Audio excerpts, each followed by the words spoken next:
In this video, we shall discuss multiple choice questions on analytic geometry, also called coordinate geometry. Question number 1. If the points A1, B2, C3 are collinear, then the options are. Let's find out which one is the correct option. But before that, let's explain it. As the points are collinear, therefore slope of AB will be equal to slope of BC. The slope of AB is equal to m1 is equal to 2 minus 1 over b minus a. Difference of y coordinates divided by difference of x coordinates for the points A, B. The slope of BC will be equal to, let's call it m2, and it will be 3 minus 2 over c minus b. Now, as the points are collinear, therefore slopes must be equal. So put m1 is equal to m2, replace with the values of m1 and m2, and we get b minus a is equal to c minus b. Therefore, correct option is option D. Question number 2. The point dividing the points A and B in the ratio 2:3 internally has coordinates. And the options are. Let's find out which one is the correct option. But before that, let's explain it. The given points are A minus 6, 3 and B 5 minus 2. The required point divides AB in ratio 2, 3. According to ratio formula, the coordinates of required point will be k1x2 plus k2x1 over k1 plus k2, k1y2 plus k2y1 over k1 plus k2. Let's call the coordinates of A to be x1, y1 and coordinates of B to be x2, y2. So after replacing the values of points in this formula, we get the required coordinates to be minus 8 over 5, comma 1. Therefore, correct option is option C. Question number 3. The point dividing the points A and B in the ratio 2:3 externally has coordinates. And the options are. Let's find out which one is the correct option. But before that, let's explain it. In this MCQ, the word externally is used. So we are to find the coordinates of a point dividing A and B externally. Here the given points are minus 6, 3 and 5 minus 2. The given ratio is k1 ratio k2 is equal to 2 ratio 3. According to ratio formula, the coordinates of the point dividing the 2 points externally is given as p of xy is equal to k1x2 minus k2x1 over k1 minus k2, k1y2 minus k2y1 over k1 minus k2. Replacing the values of k1, k2 and x1, y1, the coordinates of A are x1, y1, coordinates of B are x2, y2. After replacing values and simplifying, we get the coordinates of required point to be minus 28, 13. Therefore, correct option is option D. Question number 4. Two lines a1x plus b1y plus c1 is equal to 0 and a2x plus b2y plus c2 is equal to 0 are parallel if. And the options are. Let's find out which one is the correct option. For that, let's explain it. The given lines are. The slope of first line is m1 is equal to minus a1 over b1 and slope of second line is m2 is equal to minus a2 over b2. As the formula for slope of line in general form is equal to minus a over b. As the lines are parallel, therefore slopes must be equal.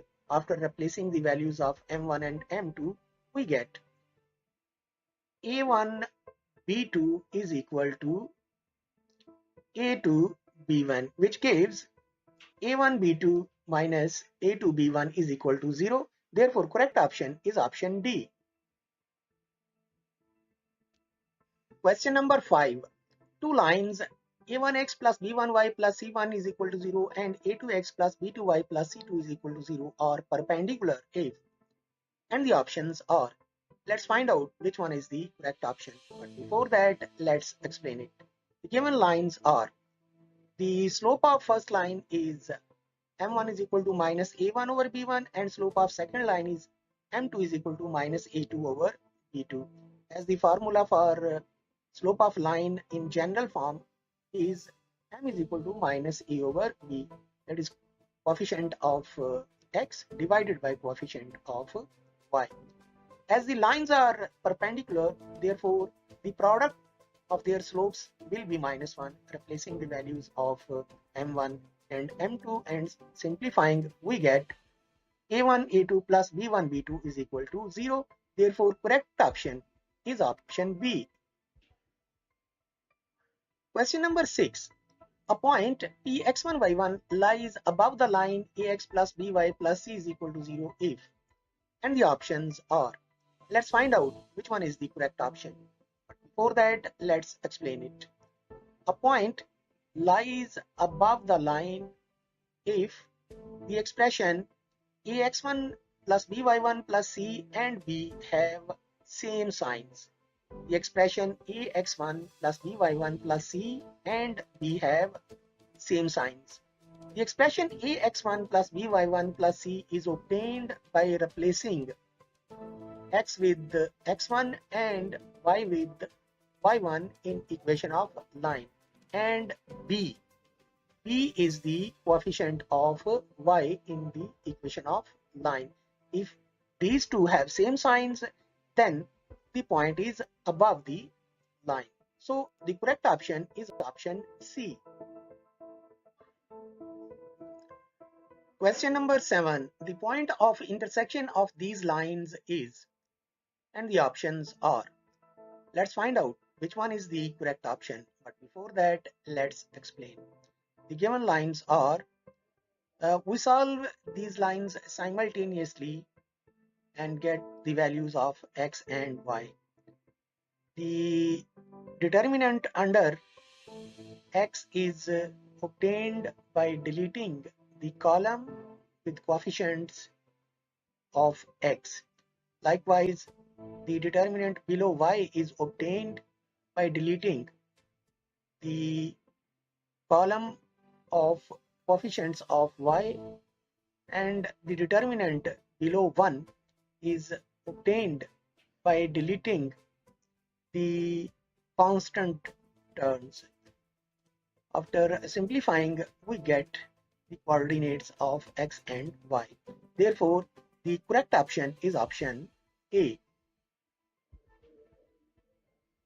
Question number 8. The distance between two parallel lines 2x plus y plus 2 is equal to 0 and 6x plus 3y minus 6 is equal to 0 is, and the options are, let's find out which one is the correct option. But before that, let's explain it.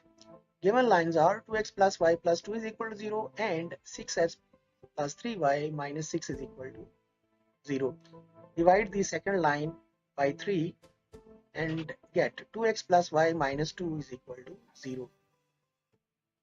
Notice that both lines have same coefficients of x and same coefficients of y. Therefore, these lines are parallel.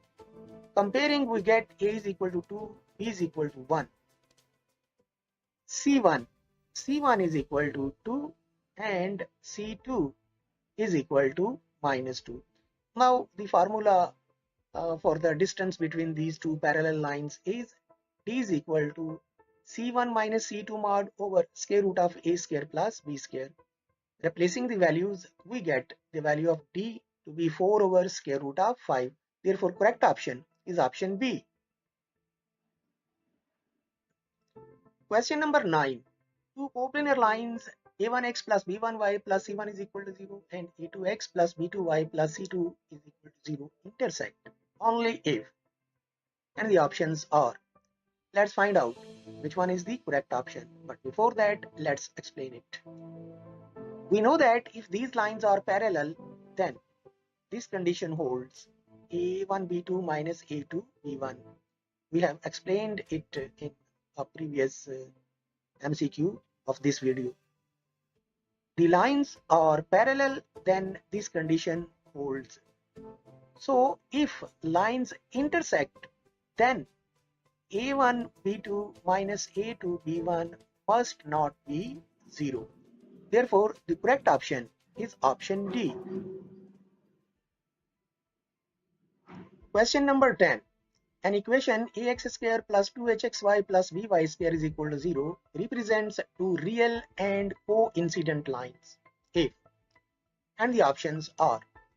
Let's find out which one is the correct option, but before that, let's explain it. The given equation is second degree homogeneous equation in two variables.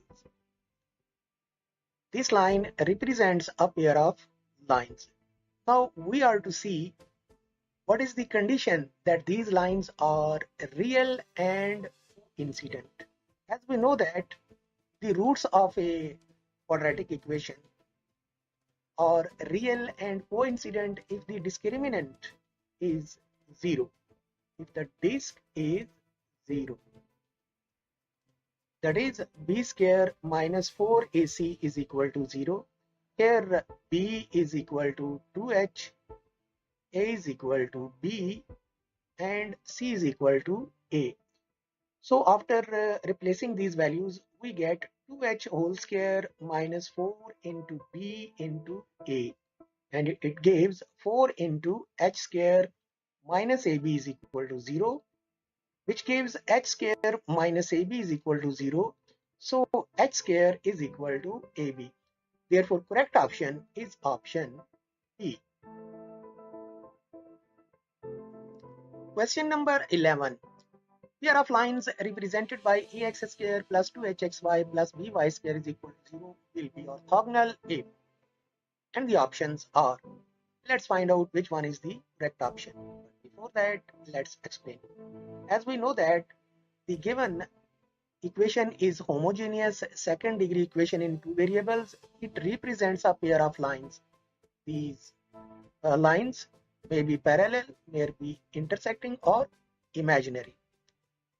And we know that the angle between the lines is found by the formula tan theta is equal to 2 into square root of h square minus ab over a plus. If the lines are orthogonal, is perpendicular, therefore theta will be 90 degree. So tan 90 degree will be equal to 2 into h square minus ab over a plus b.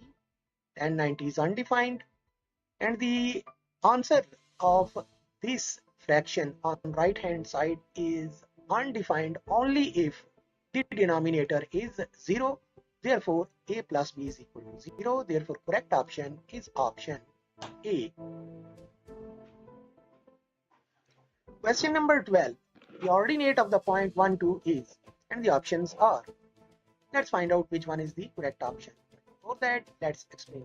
As we know that the y coordinate of a point is called ordinate of that point, therefore ordinate is equal to 2. Therefore correct option is option B.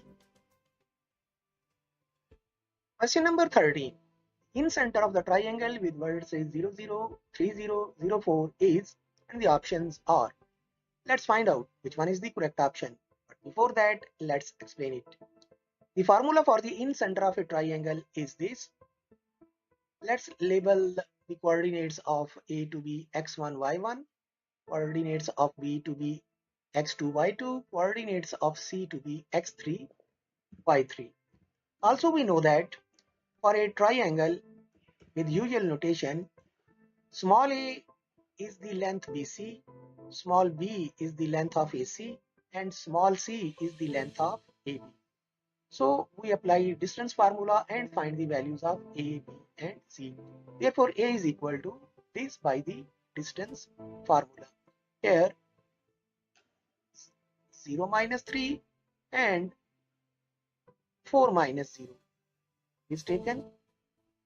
Likewise B is equal to 4 and C is equal to 3. We replace these values in the formula for the in center of triangle, and after simplifying we get the coordinates of in center to be 1, 1. Therefore correct option is option C. Question number 14. If M1 and M2 are the slopes of two lines L1 and L2, then the angle from L1 to L2 is, and the options are. Let's find out which one is the correct option, but before that let's explain it. Here we have two lines L1, L2. We are to find the angle from L1 to L2, and the formula for that is tangent theta is equal to m2 minus m1 over 1 plus m1 m2. Therefore correct option is option A. Question number 15. Centroid of the triangle with vertices 0, 0, 3, 0, 0, 6 is, and the options are. Let's find out which one is the correct option. But before that, let's explain it. The formula for the centroid of the triangle is x1 plus x2 plus x3 over 3, y1 plus y2 plus y3 over 3. Label coordinates of A as x1, y1, coordinates of B x2, y2, coordinates of C x3, y3. Replace these values and we get the centroid of the triangle to be 1, 2. Therefore, correct option is option A. Question number 16. What is the value of h if these points are linear? And the options are. Let's find out which one is the correct option. But before that, let's explain it. Here we are to find the value of h, which is y coordinate of point A. Let's label these coordinates as x1, y1, coordinates of B to be x2, y2, coordinates of C to be x3, y3. Now the points are collinear if this determinant is 0. Replace the values of x1, y1, x2, y2, x3, y3, simplify and get the value of h to be minus 6. Therefore correct option is option B. Question number 17. These three lines are concurrent if, and the options are. Let's find out which one is the correct option. But before that, let's explain it. Comparing, we see that here A1 is equal to A, B1 is equal to 1, C1 is equal to 1, A2 is equal to 1, B2 is equal to B, C2 is equal to 1. Likewise, A3 is equal to 1, B3 is equal to 1, C3 is equal to C. We know that the lines are concurrent if this condition holds. This determinant is equal to 0. That is, three lines meet at a point if this condition holds. Replacing the values, we get this determinant, and after simplifying, we get the condition A plus B plus C is equal to ABC plus 2. Therefore, correct option is option D. Question number 18. The line y minus 1 is equal to m into x minus 1 passes through the point 24, then the value of m is. The options are. Let's find out which one is the correct option. But before that, let's explain it. The given equation of line is y minus 1 is equal to m into x minus 1. Point is 2, 4. Since this point lies on this line, therefore it must satisfy the equation of given line. We put the value of x is equal to 2, y is equal to 4, and get the value of m to be 3. Therefore, correct option is option C. Question number 19. The slope of the line x is equal to 2 is, and the options are. Let's find out which one is the correct option. But before that, let's explain it. As we know that x is equal to 2 is parallel to y-axis, that is, x is equal to 2 is parallel to y-axis, and the slope of y-axis is undefined. Therefore, slope of the line parallel to y-axis is also undefined. Therefore, slope of x is equal to 2 is undefined. Therefore, correct option is option D. Question number 20. The intercepts of the line 3x plus 4y is equal to 12 are. And the options are. Let's find out which one is the correct option. But before that, let's explain it. Given line is 3x plus 4y is equal to 12. To find its intercepts, we shall transform it into two intercepts form of equation of line. For this, we divide by 12 and get x over 4 plus y over 3 is equal to 1. Therefore, x-intercept is equal to 4, y-intercept is equal to 3. Therefore, correct option is option B. Question number 21. The point slope form of the line ax plus by plus c is equal to 0 is. The options are. Let's find out which one is the correct option. But before that, let's explain it. Given line is ax plus by plus c is equal to 0. We shall transform this equation into point slope form. Y minus y1 is equal to m into x minus x1. Transpose ax and c towards right. Take minus a common from the right hand side. Therefore, by is equal to minus a into x plus c over a. After simplifying, we get y is equal to minus a over b x plus c over a. We can write this line as y minus 0 is equal to minus a over b x minus c over a. Note that here y1 is 0, x1 is minus c over a, and slope is equal to minus a over b. So we have transformed the given equation into point slope form. Therefore, the correct option is option B.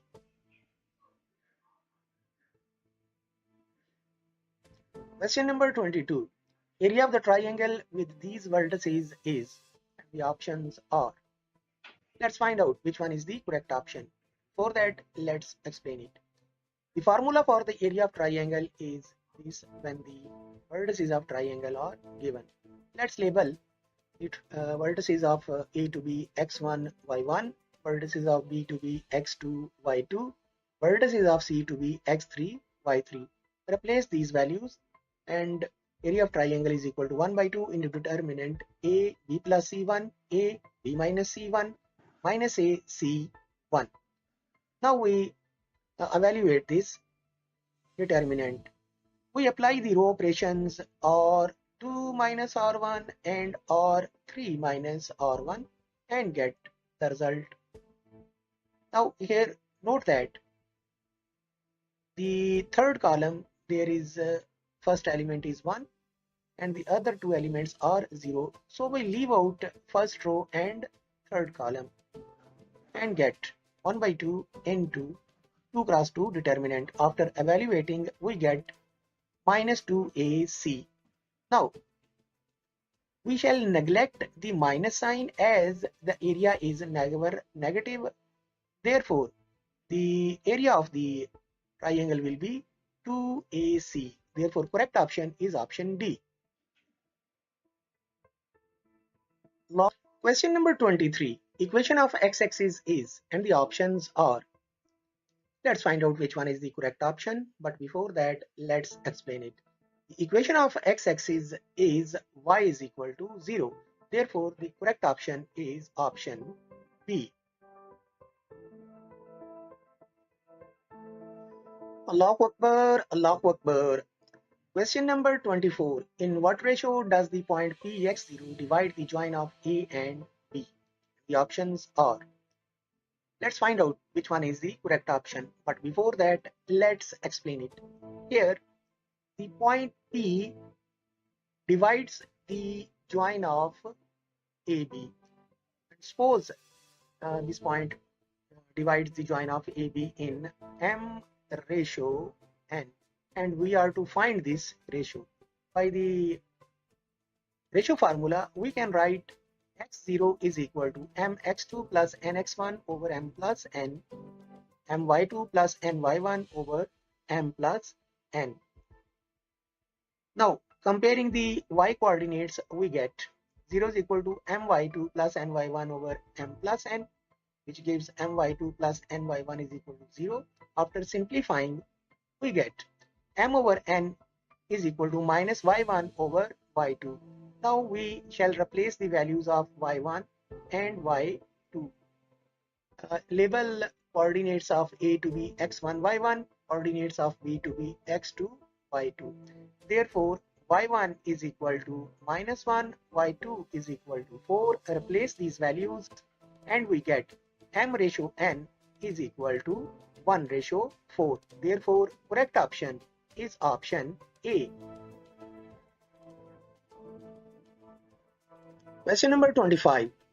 An equation of the form ax plus by plus c is equal to 0, where a and b are not 0 but c is equal to 0, represents a straight line passing through. And the options are. Let's find out which one is the correct option. Before that, let's explain it. The given equation is ax plus by plus c is equal to 0. Here a and b are not 0 but c is equal to 0. Therefore, above equation becomes ax plus by plus 0 is equal to 0. We have replaced the value of c to be 0 and we get by is equal to minus ax, which ultimately gives y is equal to minus a over bx. This is equation of line passing through origin. As c is equal to 0, therefore it passes through origin and origin has coordinates 0, 0. Therefore correct option is option C. Question number 26. The line 2x plus 3y is equal to 6 intersects x-axis at alpha 0 and y-axis at 0 beta. Then alpha plus beta is equal to. And the options are. Let's find out which one is the correct option. Before that, let's explain it.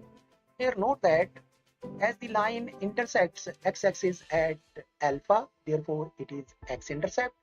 Y-axis at beta, therefore it is y-intercept.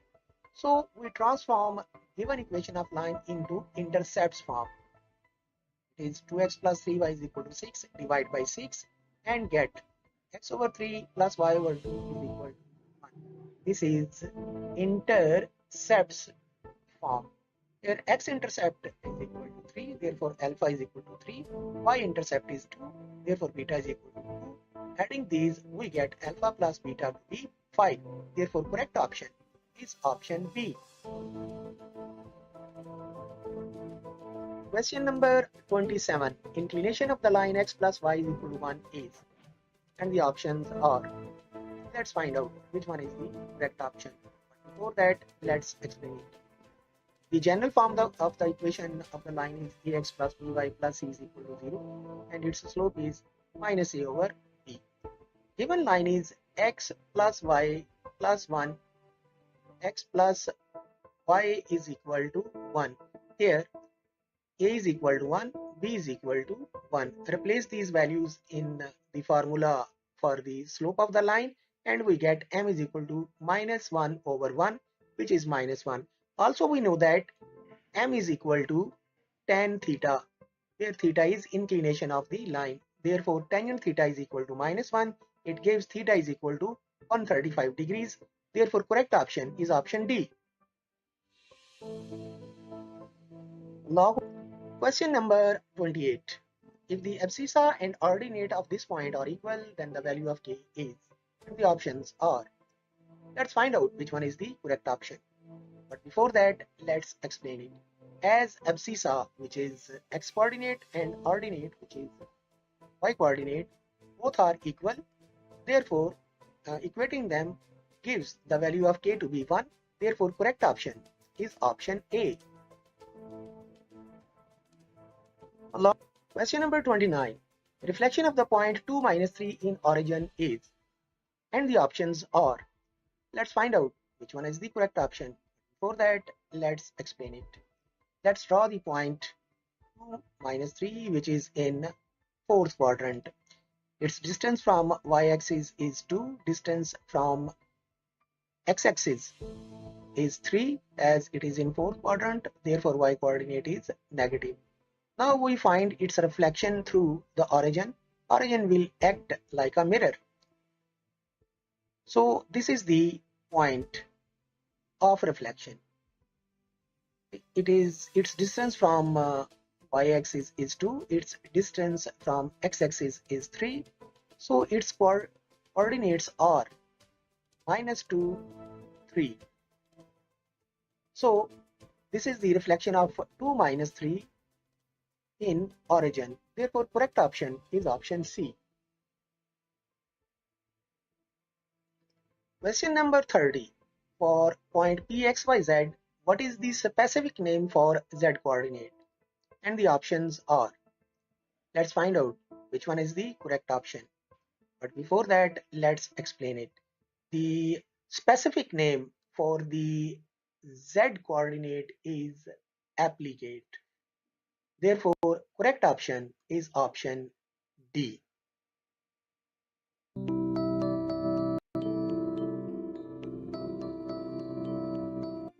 Welcome to Math Lane Multiple Choice Questions series. And in this video, we are going to discuss MCQs about differentiation. Question 1 is d by dx of sine of x square is equal to. And the options are option A 2 sine x cos x, option B cos of x square, option C 2x cos of x square, option D 2x sine of x square. The correct option is, but before correct option, let's explain it. Here we find the derivative of sine of x square. The derivative of sine of x square is cos of x square into derivative of x square, which is cos of x square into 2x. It can be written as 2x cos of x square. So the correct option is option C. Question number 2. D by dx of 2a cube is equal to, and the options are option A 6a square, option B 2a cube log of a, option C a cube log of a, option D 0. And what's the correct option? But before that, let's explain it. The derivative of 2a cube with respect to x. Here a is constant, so a cube is also constant, and the derivative of constant is 0. So the correct option is option D. Question number 3. The function f of x is equal to ax square plus bx plus c has relative maxima if option A greater than 0, option B a less than 0, option C a is equal to 0, option D all of these. What's the correct option? But before that, let's explain it. We apply the second derivative test to check the relative maxima of this function. The function is ax square plus bx plus c. Its first derivative is 2ax plus b. Its second derivative is only 2a. Now, for the function to have a relative maxima according to second derivative test, the second derivative must be negative, that is less than 0. But here f double dash x is 2a, as 2 is greater than 0, so a must be less than 0 to have the second derivative negative. So the correct option is option B. Question 4. D by dx of sine hyperbolic x is equal to, and the options are, but what is the correct option? But before that, let's explain it. The derivative of sine hyperbolic x is cos hyperbolic x, and by definition we know that cos hyperbolic x is equal to e of x plus e of minus x over 2. So the correct option is option A. Question 5. The derivative of f of g of x is equal to, and the options are option A f dash g of x, option B f of g dash x, option C f of g of x into g dash x, option D f dash g of x into g dash x. Correct option? But before that, let's explain it. This is the general definition of the chain rule.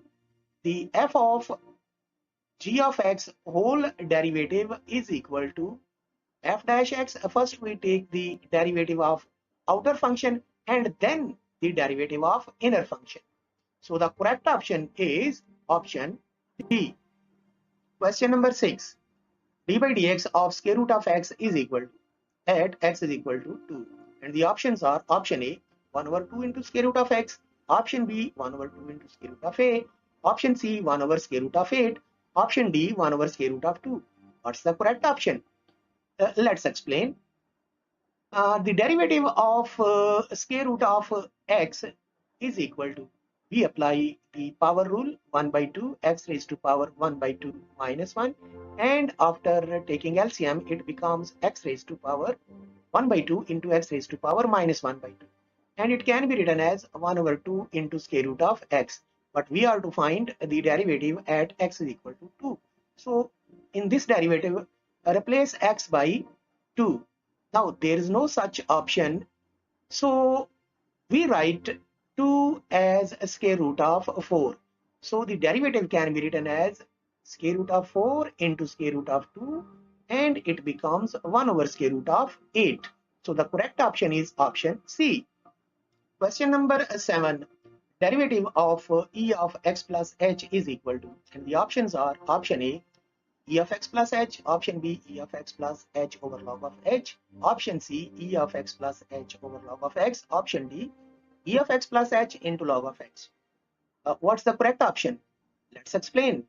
The derivative of exponential of f of x is equal to exponential of f of x into f dash x. So we apply this formula to dv by dx of x plus h, and it becomes e of x plus h into derivative of x plus h.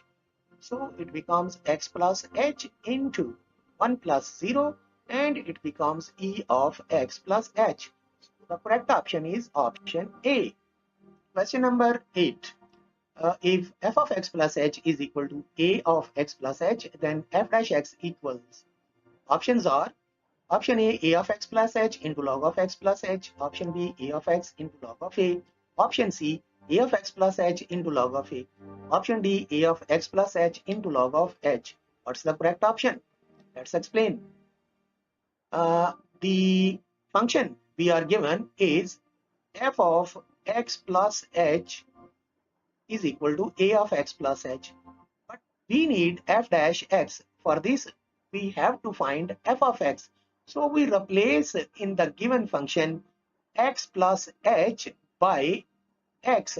So it becomes f of x is equal to a of x. The x plus h has been replaced by x on both sides, and the derivative of a of x is equal to a of x into log of a by definition. So the correct option is option B. Question 9. The derivative of e of x plus e of minus x is equal to. The options are option A cos hyperbolic x, option B 2 sin hyperbolic x, option C sin hyperbolic x, option D 2 cos hyperbolic x. What's the correct option? Let's explain. The derivative of e of x plus e of minus x can be written as e of x plus e of minus x into derivative of minus x. So it becomes e of x plus e of minus x into minus 1, and it can be written as e of x minus e of minus x. We know that by the definition of sine hyperbolic x or hyperbolic sine x, it is equal to e of x minus e of minus x over 2, and it can be written as 2 sine hyperbolic x is equal to e of x minus e of minus x. So e of x minus e of minus x is equal to 2 sine hyperbolic x. So the correct option is option B. Question number 10. D by dx of 1 over h of x is equal to, and the options are, what's the correct option? Let's explain. The derivative of 1 over h of x, it can be written as derivative of h of x raised to power minus 1. Apply the power rule. Minus 1 into h of x raised to power minus 1 into derivative of h of x. So it becomes minus 1 into h of x raised to power minus 2 into h dash x, and eventually it becomes minus h dash x over h of x whole square. So the correct option is option C. Question number 11. If f of x is equal to 1 over x minus 2, then f dash 2 is equal. The options are, but what is the correct option? Let's explain. The given function is f of x is equal to 1 over x minus 2. Can be written as f of x is equal to x minus 2 raised to power minus 1. Apply the power rule and take its derivative, and it becomes minus 1 into x minus 2 raised to power minus 2 into derivative of x minus 2. So it becomes minus 1 over x minus 2 whole square into 1 minus 1 over x minus 2 whole square. But we find its derivative at x is equal to 2. So the derivative is 1 over 2 minus 2 whole square. It becomes minus 1 over 0 square minus 1 over 0, and which is undefined. So the correct option is option D. Question number 12.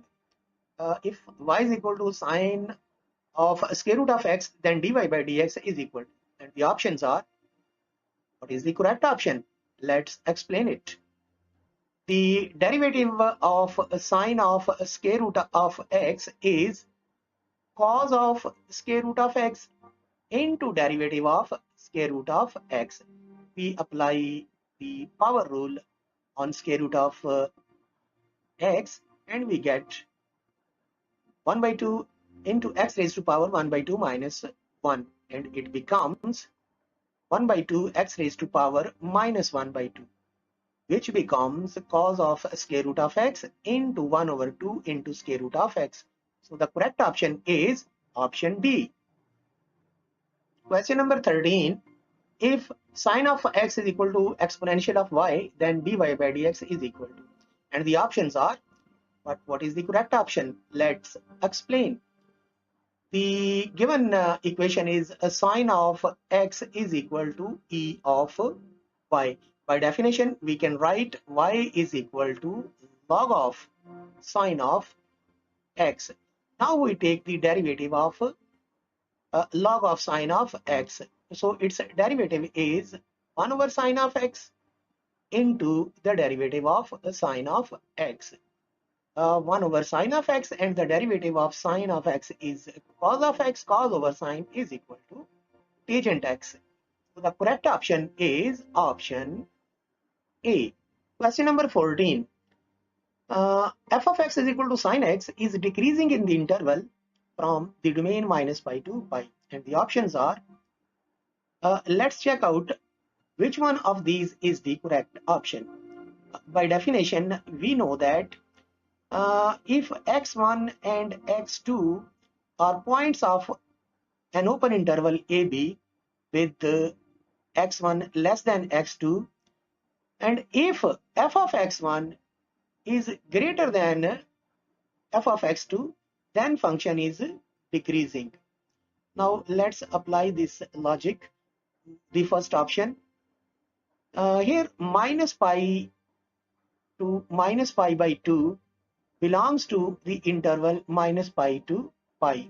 Call it as AB, and this is x1, x2. x1 is equal to minus pi, x2 is equal to minus pi by 2. Now we find out the values of the functions at minus pi and minus pi by 2. F of x1 will be equal to f of minus pi, and that will be equal to sine of minus pi, which is 0. F of x2, which is x2 is minus pi by 2, sine of minus pi by 2, and that is equal to minus 1. Now minus 1 is less than 0, or I should say 0 is greater than minus 1. That is, f of x1 is greater than f of x2. Therefore, function is decreasing in the interval minus pi to minus pi by 2. Likewise, we can check all other intervals, and we will find that option A is the correct option. Question number 15. The instantaneous rate of change of y with respect to x is given by. The options are, what is the correct option? Let's explain. The rate of change of y with respect to x can be written as delta y over delta x. Now we are talking about the instantaneous rate. So we take its limit as delta x approaches 0. And we know that we can write this expression as dy by dx. So the correct option is option D.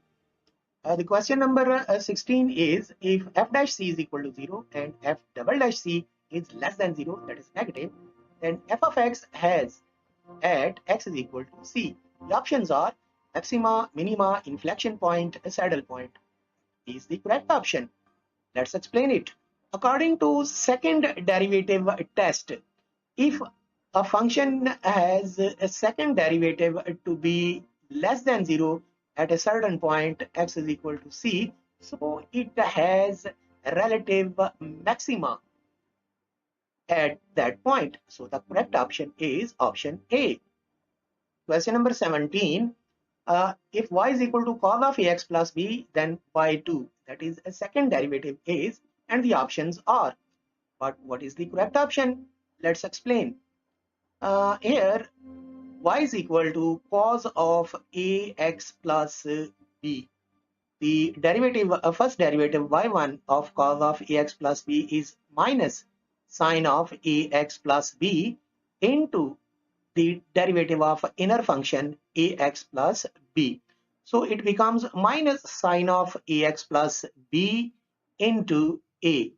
Now the second derivative is, we write minus a and take derivative of sine of ax plus b. The derivative of sine of ax plus b is cos of ax plus b into the derivative of ax plus b.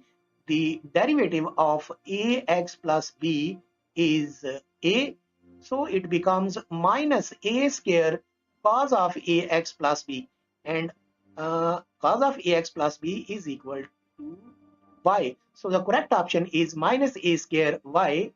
The correct option is D. Question number 18. 1 over x into d by dx of sine of x square is equal to. The options are, but what is the correct option? Let's explain. Here, given expression is 1 over x into d by dx of sine of x square. The derivative of sine of x square is equal to cos of x square into derivative of x square. We write it as 1 over x into cos of x square into 2x. Cancel x by x, x with x, and we are left with 2 cos of x square. So the correct option is option D. Question number 19. D by dx of 1 over sine x. The options are, but what is the correct option? Let's explain. D by dx of 1 over sine x, and we know that 1 over sine x is equal to cosecant x. The derivative of cosecant x is minus cosecant x cotangent x. So the correct option is option D. Question 20. D by dx of cos square x minus sine square x is equal to. And the options are, but what is the correct option? Let's explain. We know that cos square x minus sine square x is equal to cos of 2x.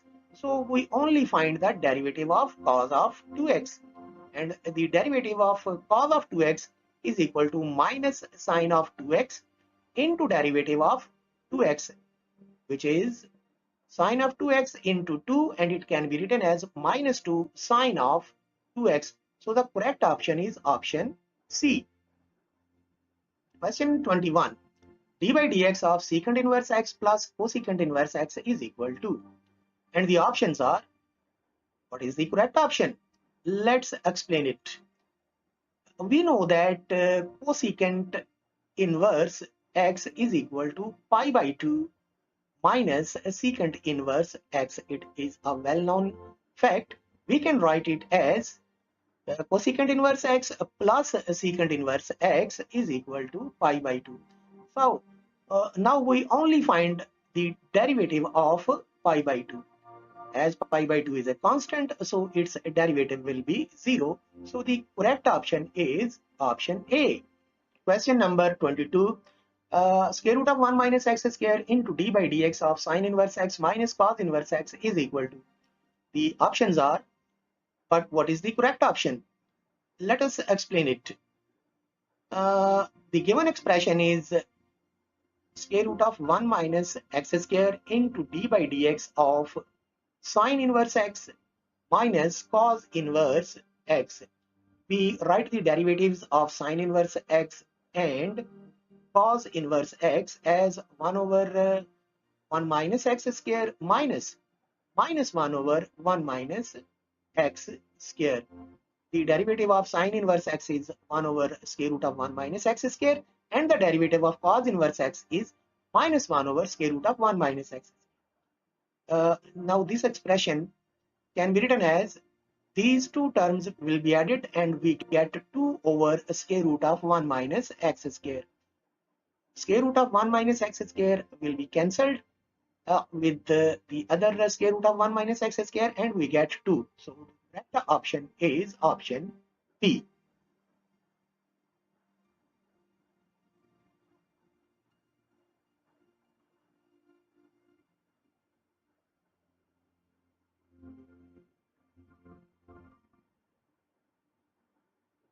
Ding, ding, ding. Question 24. If f of x is equal to 1 minus x whole square into sine of x, then what is f dash 0? The options are, but what is the correct option? Let's find out. We take the derivative of the given function f dash x and apply the product rule on right hand side. Sine of x into derivative of 1 minus x whole square plus 1 minus x whole square into derivative of sine of x. It becomes sine of x, apply the power rule, 2 into 1 minus x, 2 minus 1 into derivative of 1 minus x, and it becomes cos of x. It becomes 2 sine of x into 1 minus x into minus 1 plus 1 minus x whole square into cos of x.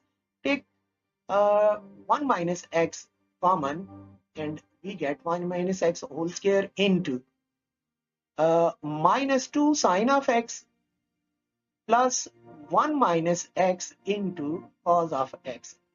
Now we replace x by 0 and f dash 0 will be equal to 1 minus 0 whole square minus 2 sine of 0 plus 1 minus 0 into cos of 0.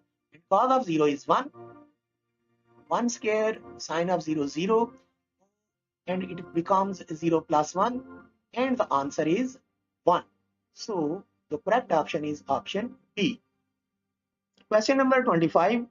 The derivative of sine cube x with respect to cos square x is, and the options are, and the correct option. But before that, let's explain it. We apply the chain rule, evaluate this derivative, call sine cube x as y and cos square x as u. So we find dy by du.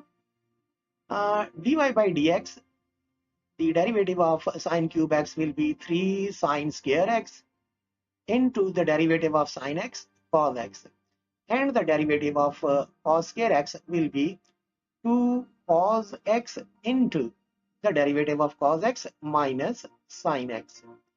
It can be written as minus 2 cos x sine x. Now we apply chain rule and find dy by du. It can be written as dy by dx into dx by du. Dy by dx is 3 sine square x into cos x, and we take reciprocal of du by dx and write it as minus 1 over 2 cos x sine x. Cos x will cancel each other. 1 of sine x is also cancelled, and we are left with minus 3 by 2 sine of x. So the correct option is option B. Question 26. The point of inflection lies on a curve where, and the options are, let's check out which one is the correct option. Let's explain it. We draw the sine wave as, here we see that x is equal to 0. At x is equal to 0, the tangent line cuts the graph of the sine function. And we know that x is equal to 0 is the point of inflection of the sine curve. Therefore, the tangents cut the curve at points of inflection. Therefore, the correct option is option C.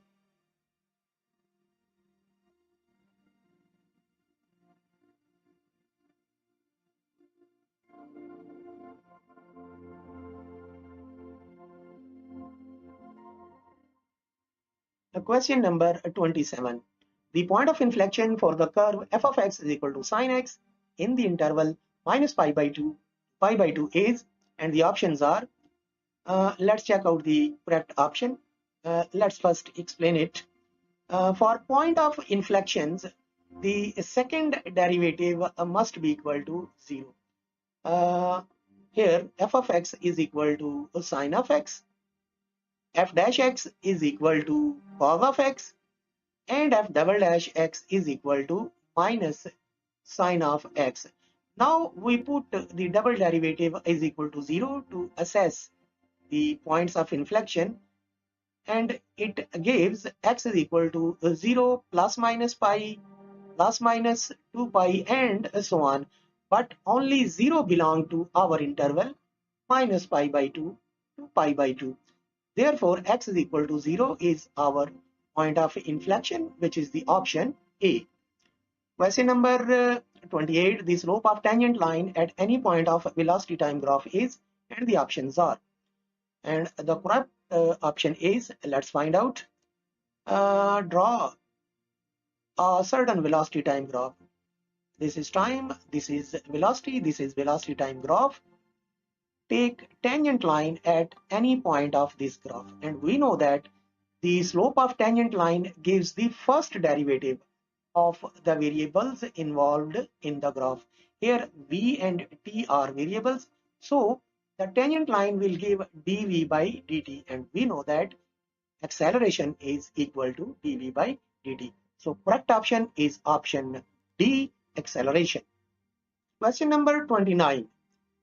The point of inflection of a curve y is equal to f of x exists if, and the options are, uh, let's check out the correct option.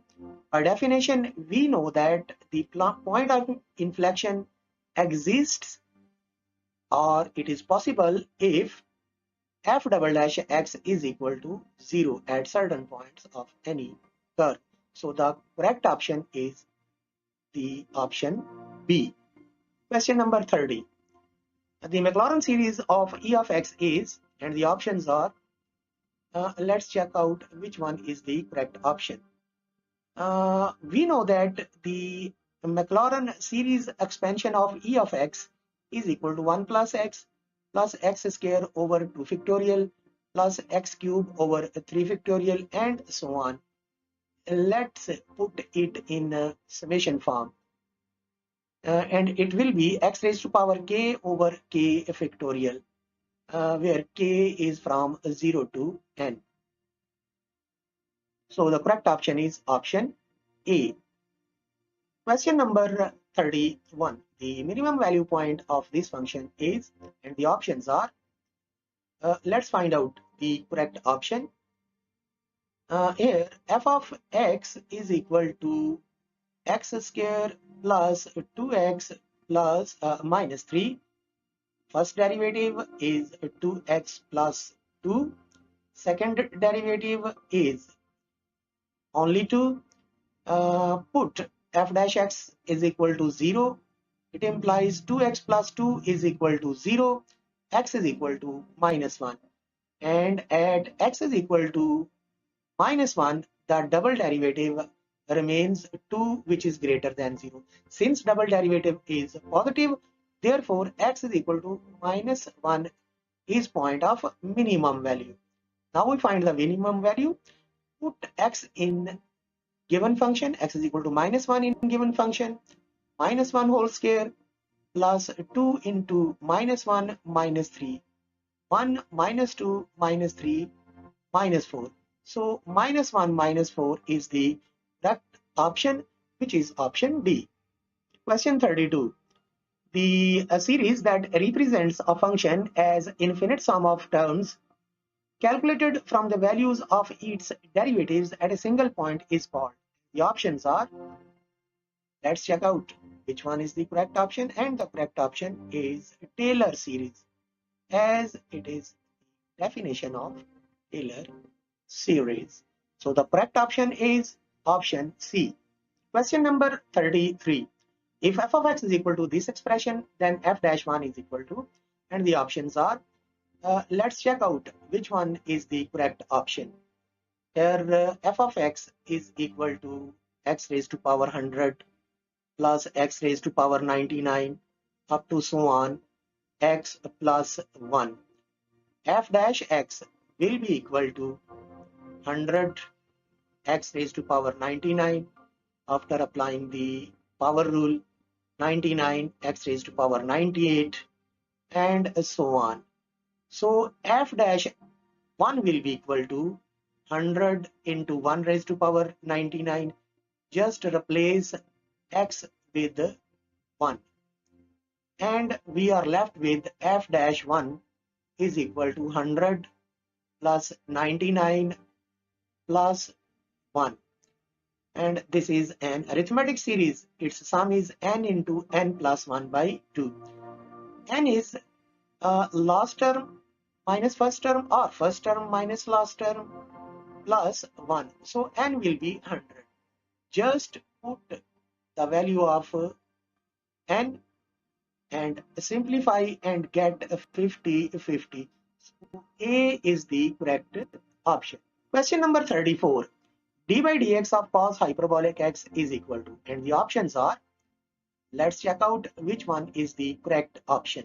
We know that the derivative of cos hyperbolic x or hyperbolic cos x is sine hyperbolic x, which is equal to e of x minus e of minus x over 2.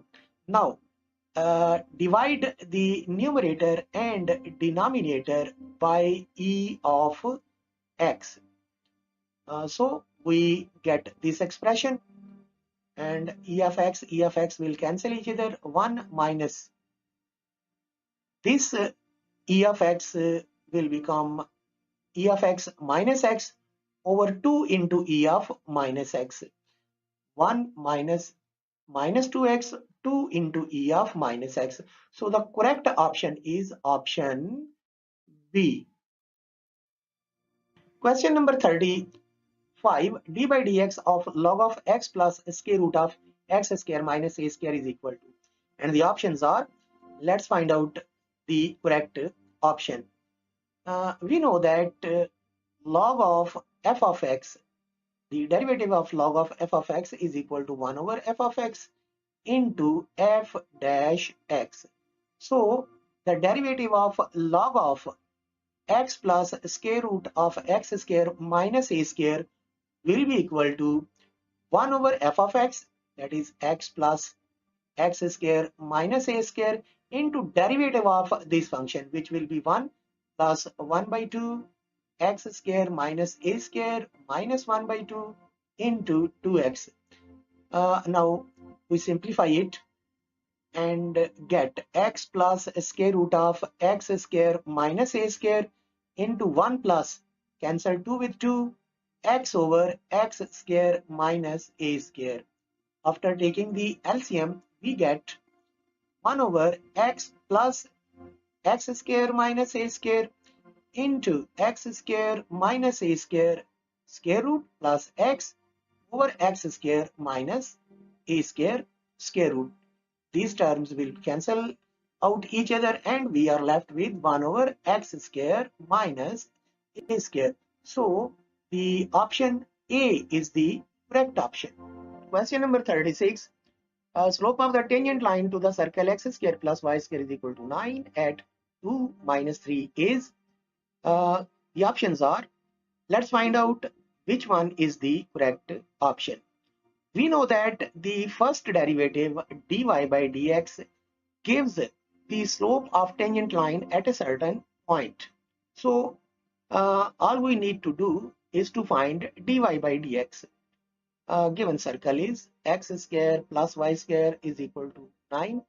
Its derivative will be 2x plus 2y dy by dx is equal to 0.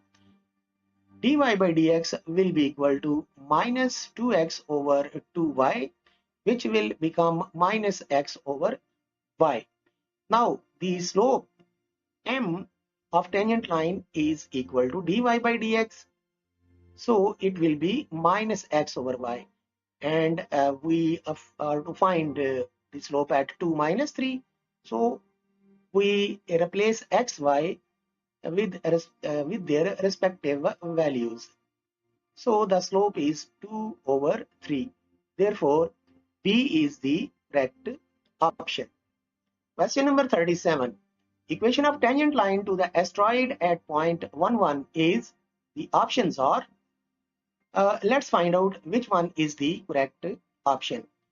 We know that equation of tangent line at point x1, y1 having slope m is y minus y1 is equal to m into x minus x1. We have the point x1, y1 as 1, 1. We only need the slope of the line. We know that the first derivative gives the slope of tangent line. So we find the derivative of given asteroid x raised to power 2 by 3, y raised to power 2 by 3.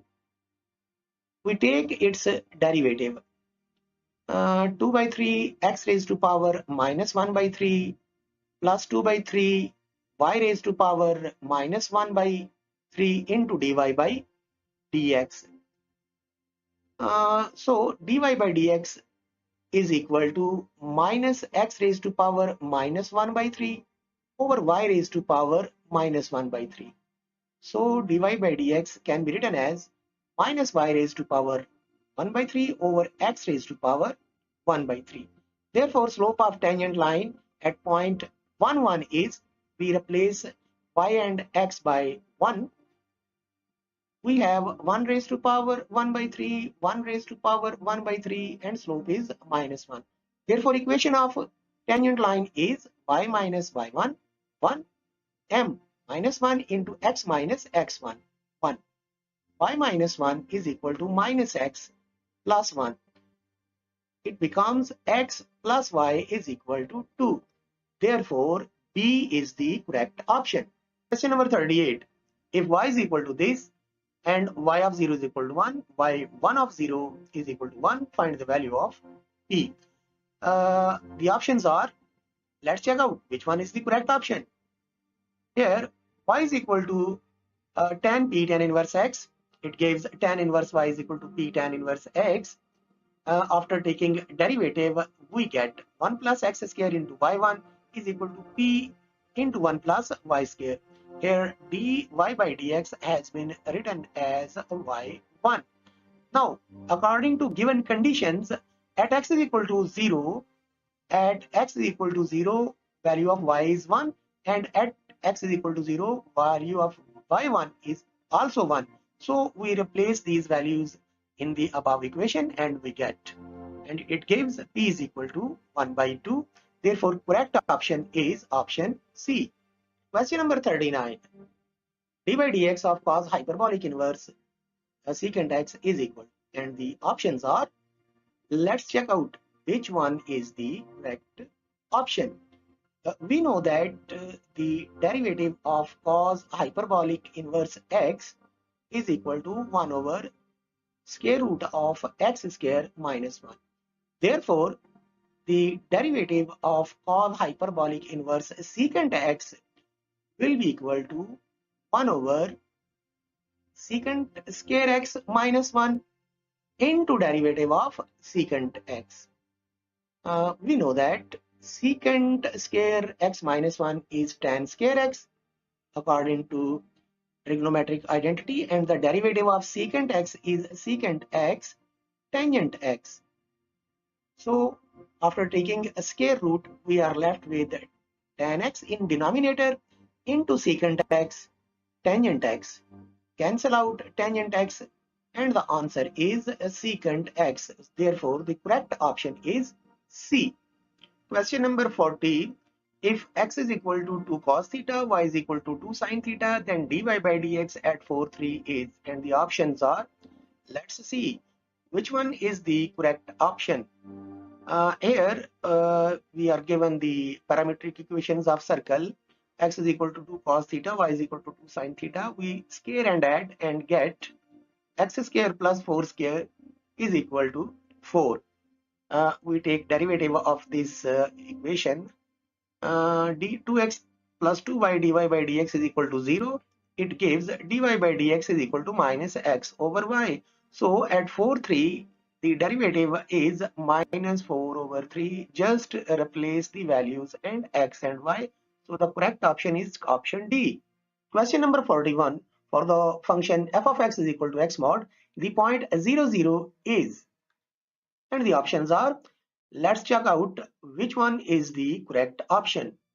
We know that a stationary point is the one at which the derivative of a function is 0, and at the critical point the derivative may be 0 or the derivative doesn't exist. Let's check out the differentiability of this function at 0, 0. We know that by definition f dash a is equal to this.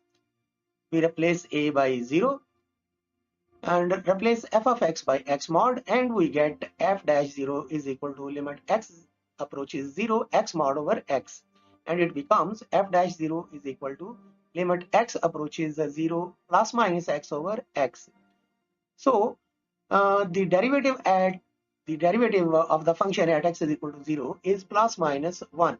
So the limit is not unique. So the derivative doesn't exist. It means that there is no tangent line at x is equal to 0. So the point is critical point. So the option B is the correct option. Question number 42.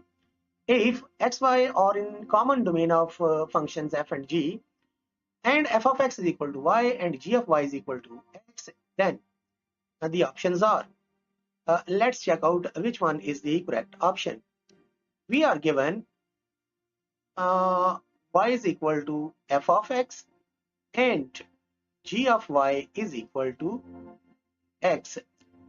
We replace the value of y in the function g. It becomes g of f of x is equal to 1. Now we take the derivative of both sides and we apply the chain rule differentiation, and it becomes g dash f of x into f dash x is equal to 1. Now replace f of x by y. It becomes g dash y into f dash x is equal to 1. So C is the correct option. Question number 43. The derivative of t square plus 1 raised to power 5 with respect to t square is, and the options are, let's see which one is the correct option. We use chain rule to evaluate this derivative. Place y is equal to t square plus 1 raised to power 5 and u is equal to t square.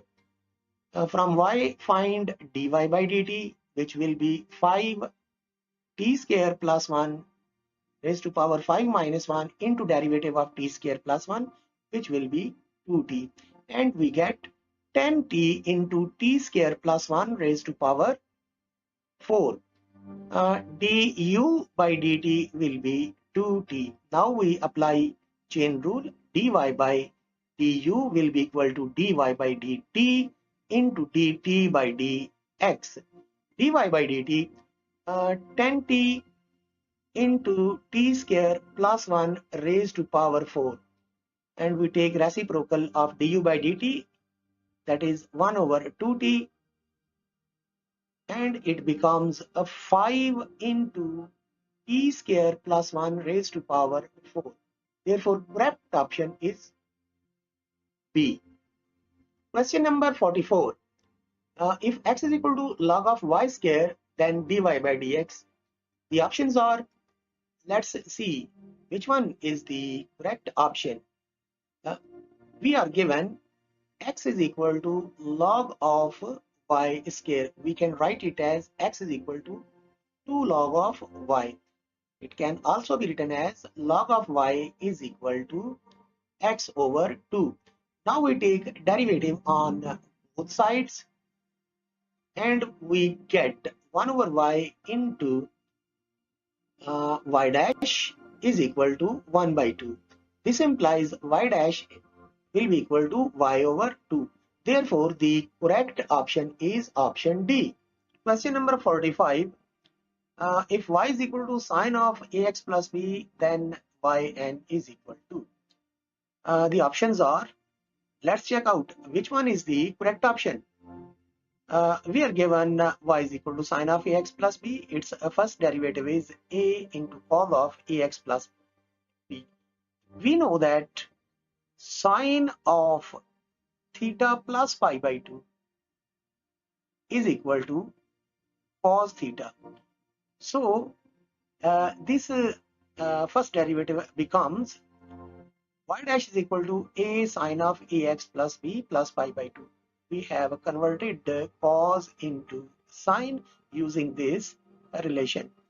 Now we find the second derivative, which is a square cos of ax plus pi by 2.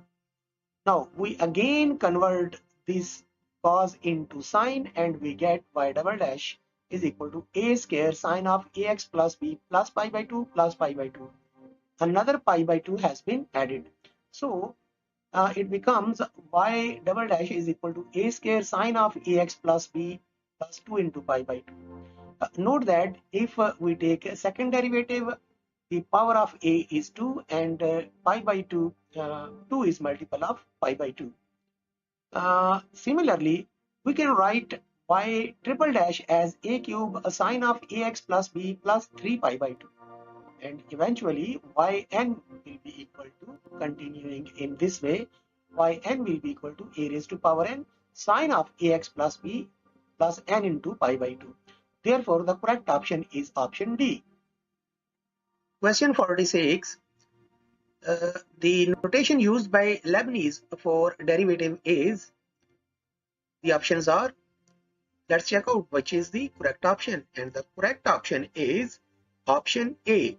Do remember it.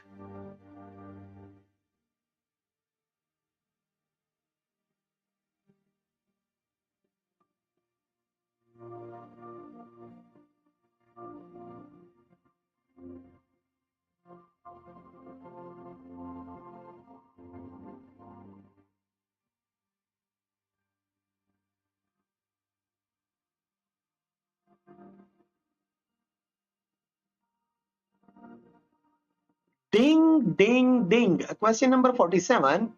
The series 1 plus x square over 2 factorial plus x4 over 4 factorial plus x6 over 6 factorial is Maclaurin expansion of, and the options are these. Let's check out which one is the correct option, and the correct option is option A. As given series is the Maclaurin series expansion of cos hyperbolic x. So the correct option is option A.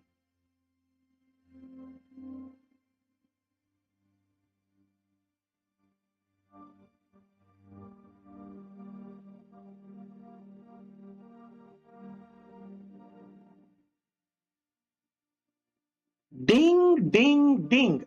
Question number 48. If f of x is equal to secant x, then f dash pi by 2 is. And the options are, let's see which one is the correct option. Here f of x is equal to secant x and its derivative is secant x tangent x.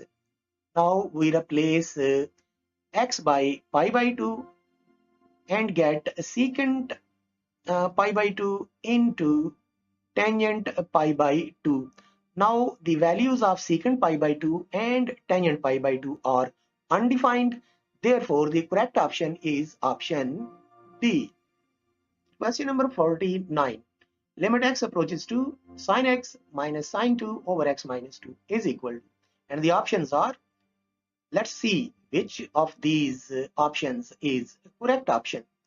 By definition, f dash a is equal to limit x approaches a, f of x minus f of a over x minus a.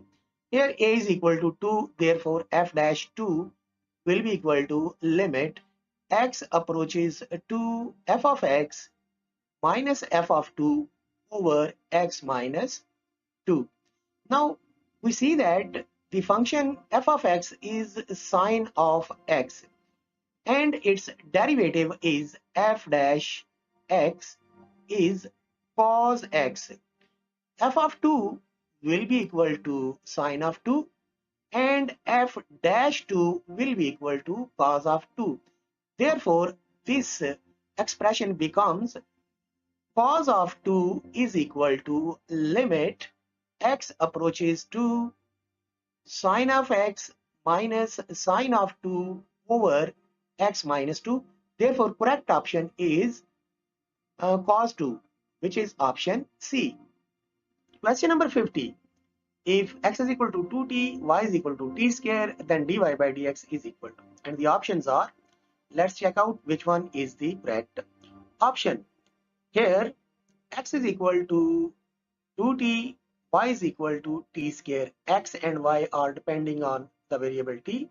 We find dx by dt, which is 2, dy by dt, which is 2t. We apply chain rule and get dy by dx as dy by dx is equal to dy by dt into dt by dx. Dy by dt is equal to 2t and dt by dx is obtained by taking reciprocal of dx by dt, which is 1 over 2. Cancel 2 with 2 and we get t. Therefore, the correct option is option D. Question number 51. The Euler number E is equal to, and the options are, let's see which one of these options is correct. We know that according to Maclaurin series, E of x is equal to 1 plus x square over 2 factorial plus x cube over 3 factorial plus x 4 over 4 factorial and so on. Put x is equal to 1. Therefore, E will be equal to 1 plus 1 over 2 factorial plus 1 over 3 factorial plus 1 over 4 factorial, which will become 1 plus 1 plus 1 over 2. 2 factorial is equal to 2. 3 factorial is equal to 6. 4 factorial is equal to 1 over 24. Therefore, C is the correct option. Question number 52. Two positive real numbers whose sum is 40 and product is maximum are. And the options are, let's see which one is the correct option. We use calculus to solve this multiple choice question. Suppose the numbers are x and y. So x plus y will be equal to 40 and y will be equal to 40 minus x. The product will be x into y. We convert it into only one variable and place value of y, 40 minus x, and product is a 40x minus x square. Its first derivative is 40 minus 2x, second derivative is minus 2. Now we put first derivative is equal to 0. This implies 2x will be equal to 40 and x will be 20. At x is equal to 20, p double dash will remain minus 2, which is less than 0. Since the double derivative is negative, therefore x is equal to 20 is point of maximum value. Now we put this value of x in. Y is equal to 40 minus 20, 20. So 20 is the correct option, which is option C. Question number 53. D by d theta of sine of theta raised to power theta is equal to. And the options are, let's check out which one is the correct option. Place sine theta raised to power theta is equal to y. Here both base and power has variables. So we remove variable theta from the power. For this we take log on both sides. And it becomes log of y is equal to theta into log of sine theta.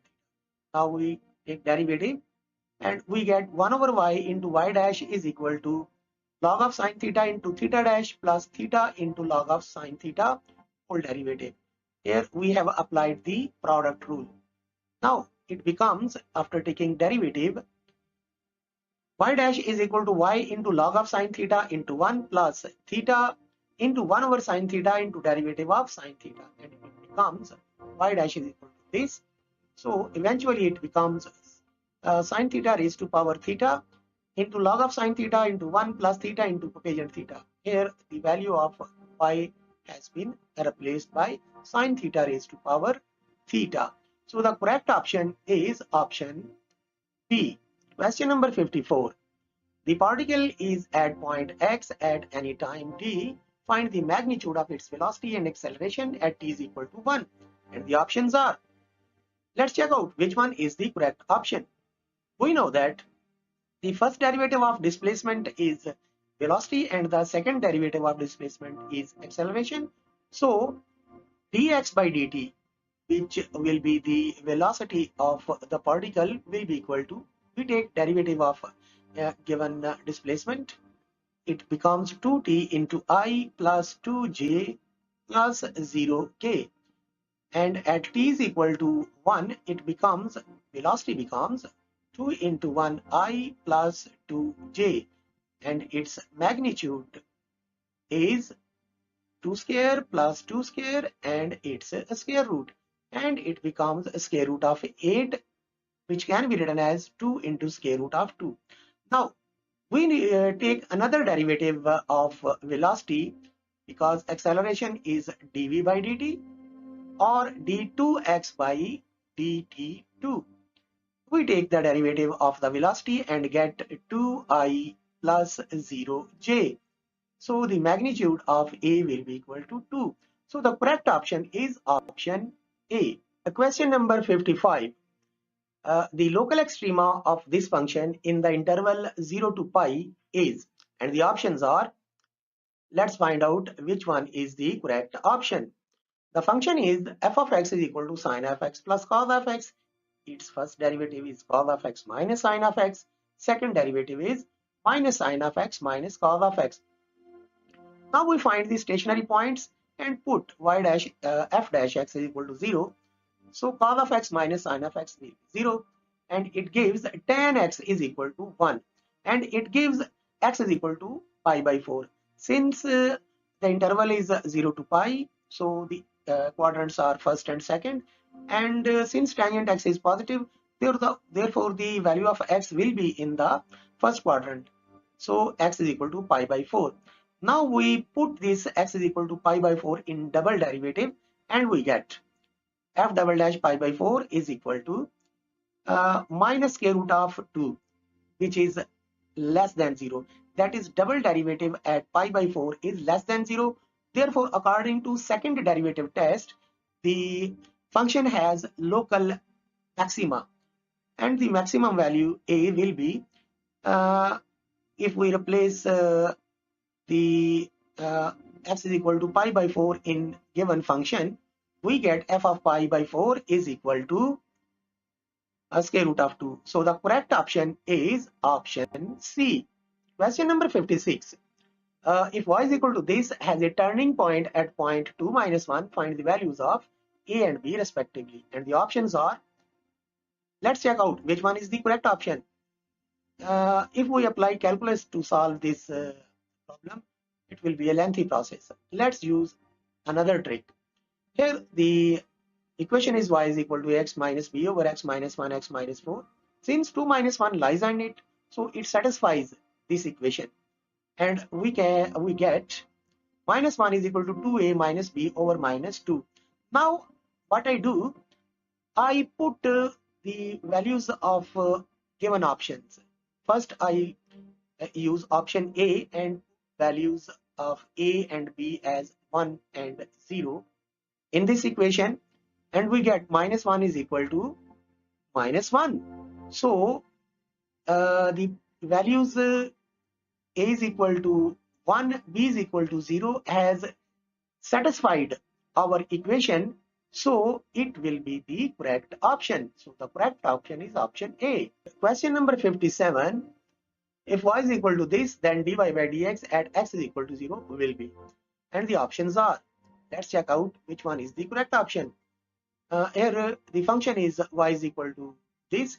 We convert it into a simpler function and we divide numerator and denominator by cos of x and we get this. We can write it as this.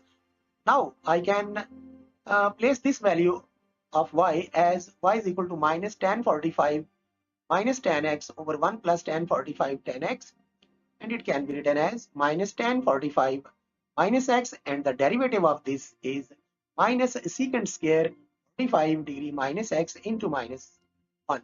So the derivative is this.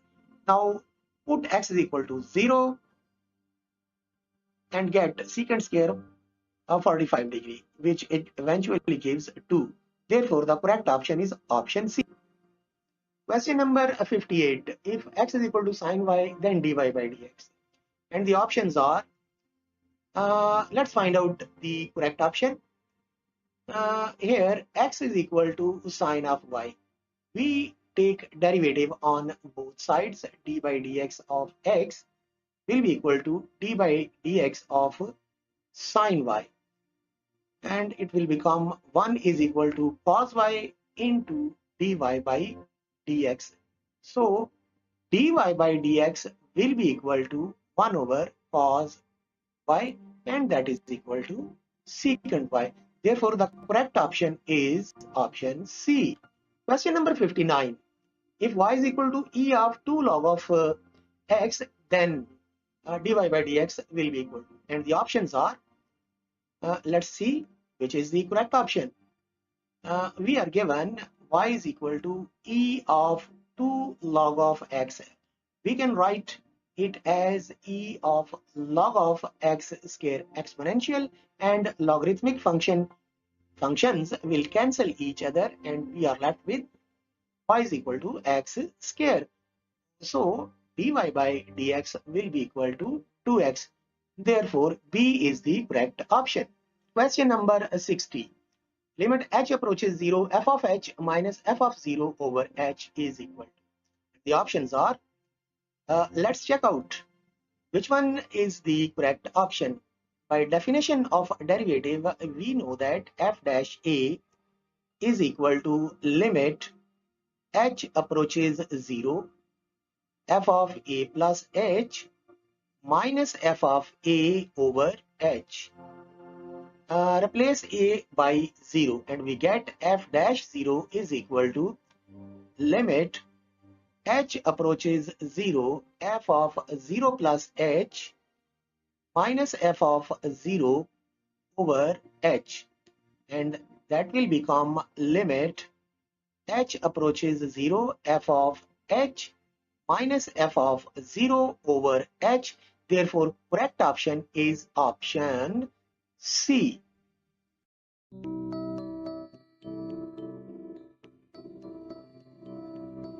In this video, we shall discuss multiple choice questions on trigonometry.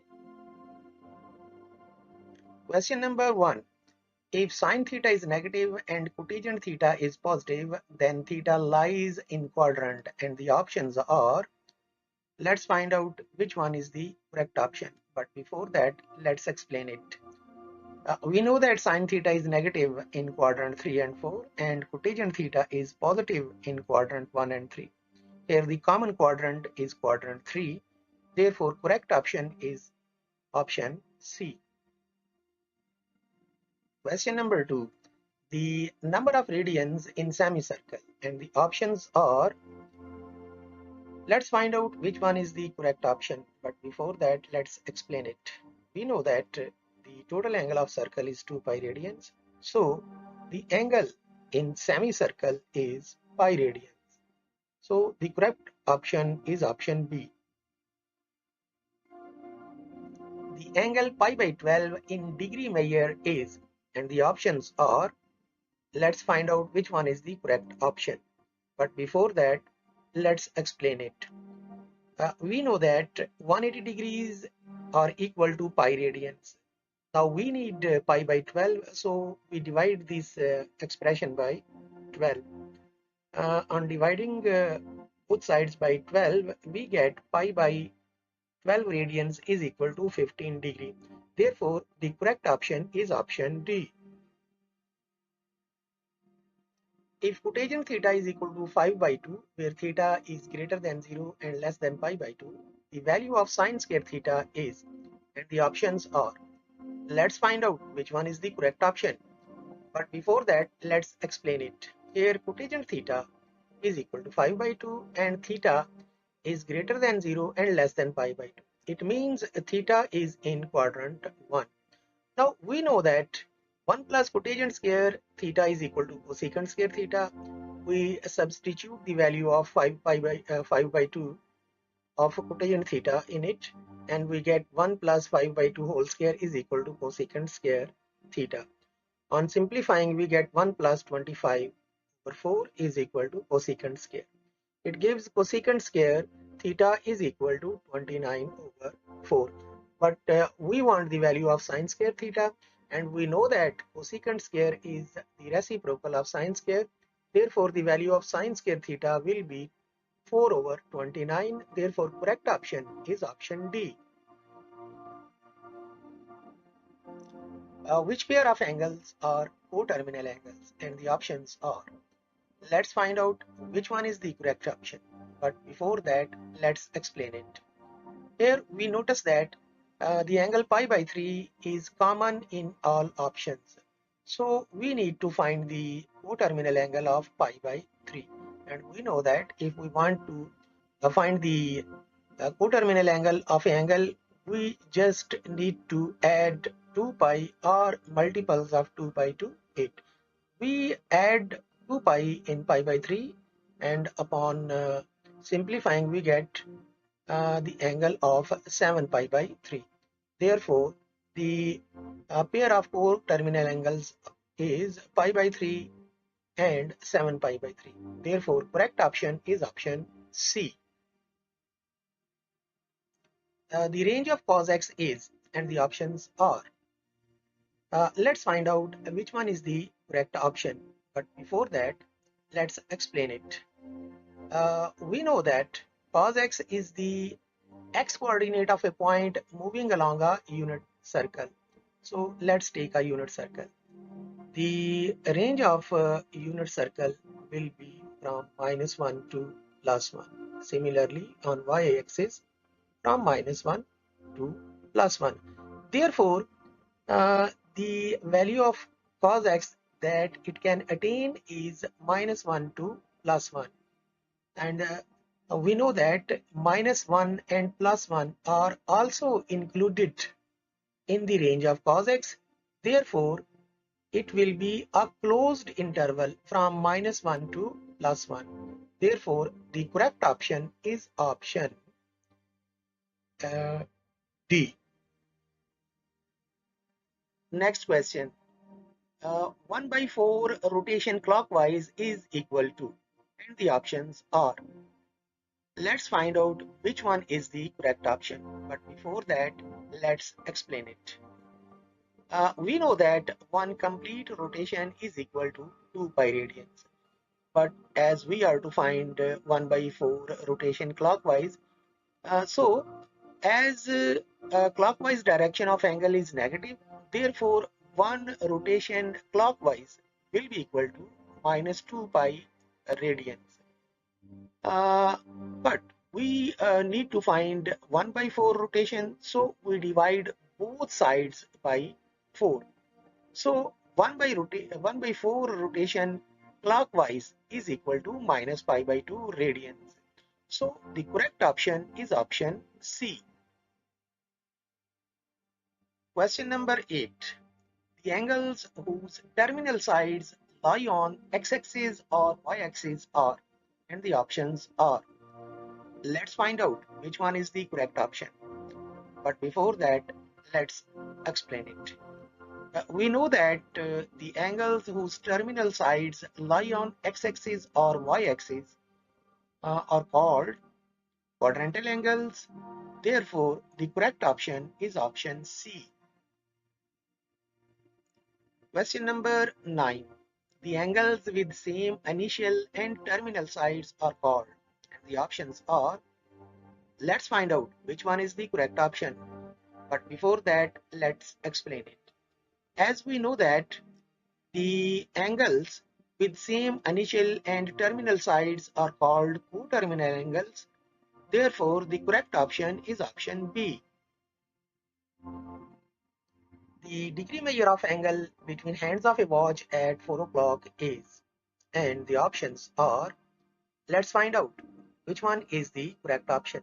But before that, let's explain it.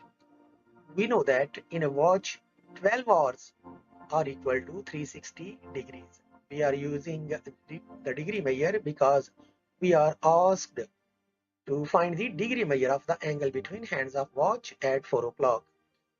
If 12 hours are equal to 360 degrees, then 1 hour will be equal to 360 degrees by 12, and it gives 1 hour is equal to 30 degrees. Therefore, 4 hours will be 4 into 30 degrees, and it will give 4 hours is equal to 120 degrees. Therefore, the degree measure of angle between hands of a watch at 4 o'clock is 120 degrees. Therefore, correct option is option C. Cos square alpha plus cos square 90 minus alpha is equal to, and the options are, let's find out which one is the correct option. But before that, let's explain it. Here we are given cos square alpha plus cos square 90 minus alpha. Uh, we know that cos square 90 minus alpha is equal to sin square alpha. Therefore, cos square 90 minus alpha can be substituted by sin square alpha. Therefore, the expression becomes cos square alpha plus sin square alpha. And we know that cos square alpha plus sin square alpha is equal to 1. Therefore, the correct option is option D.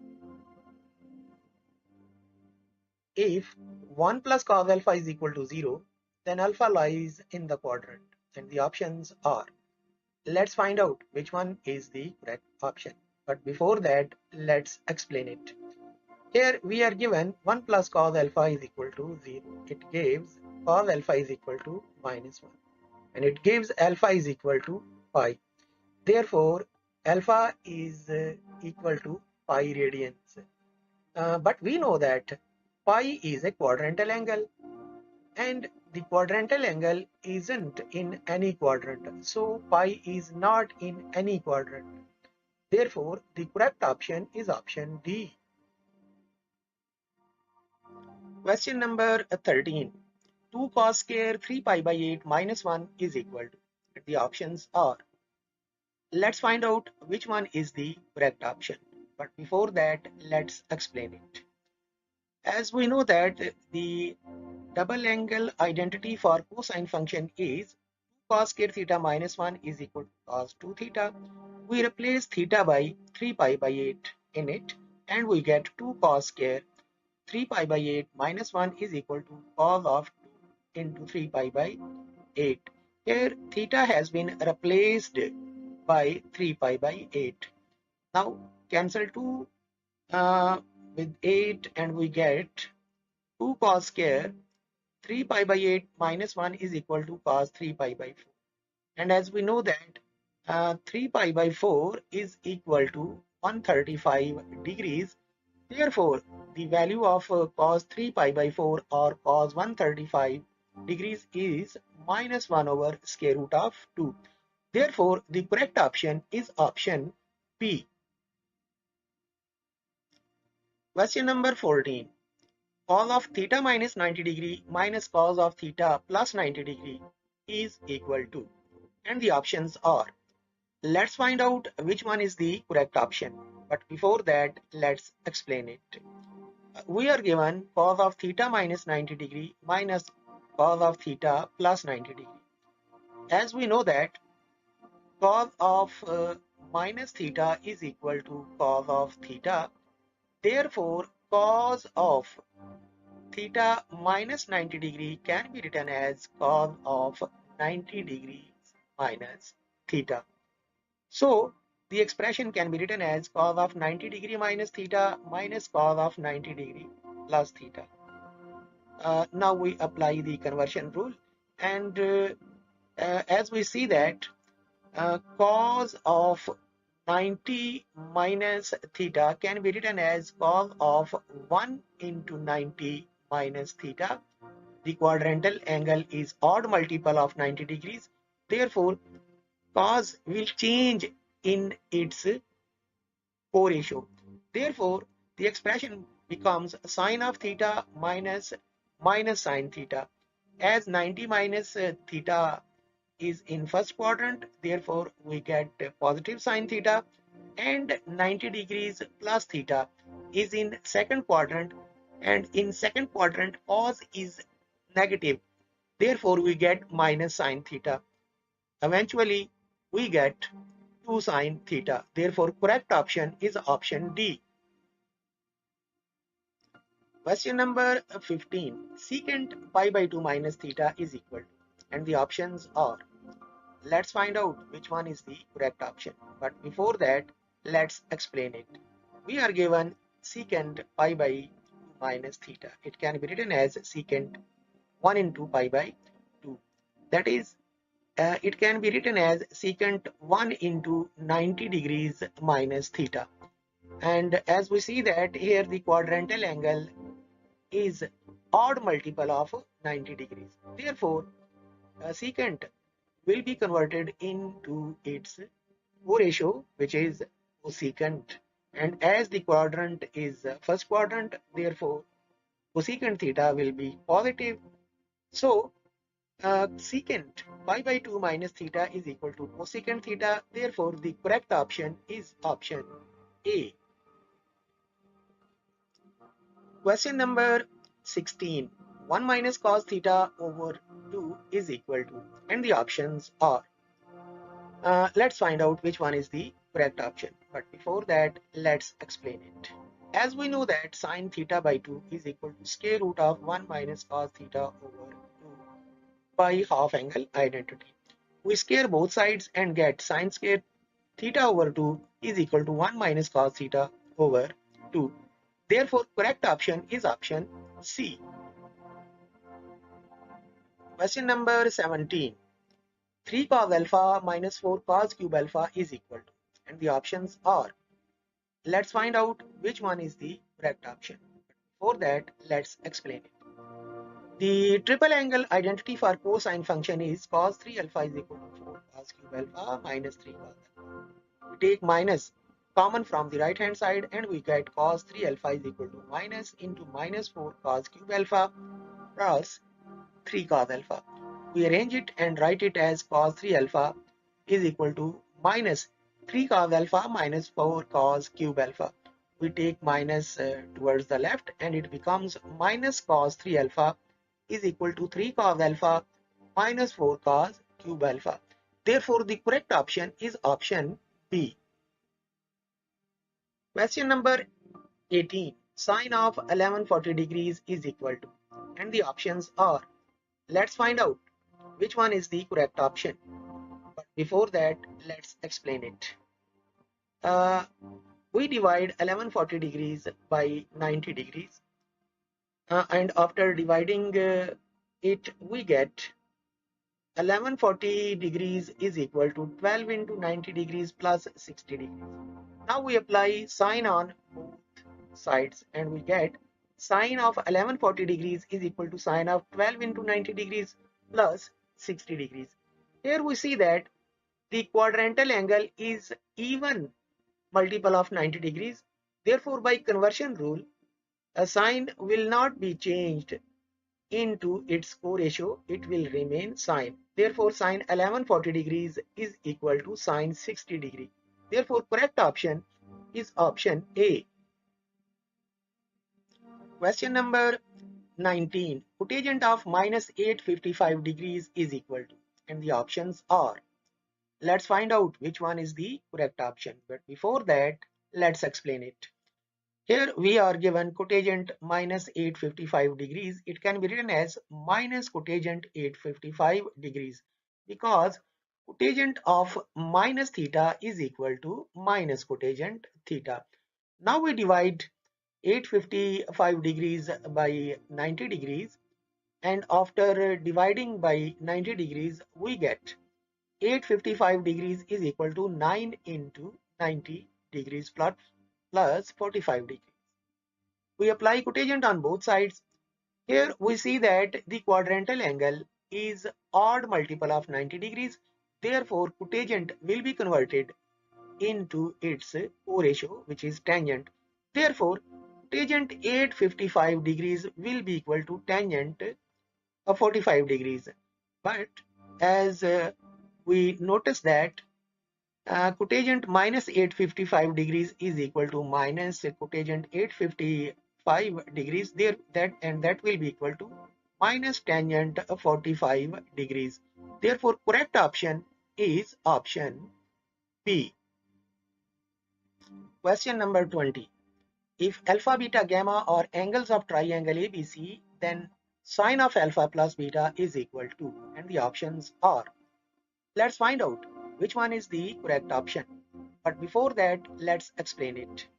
As alpha, beta, gamma are angles of triangle, therefore their sum will be equal to 180 degrees.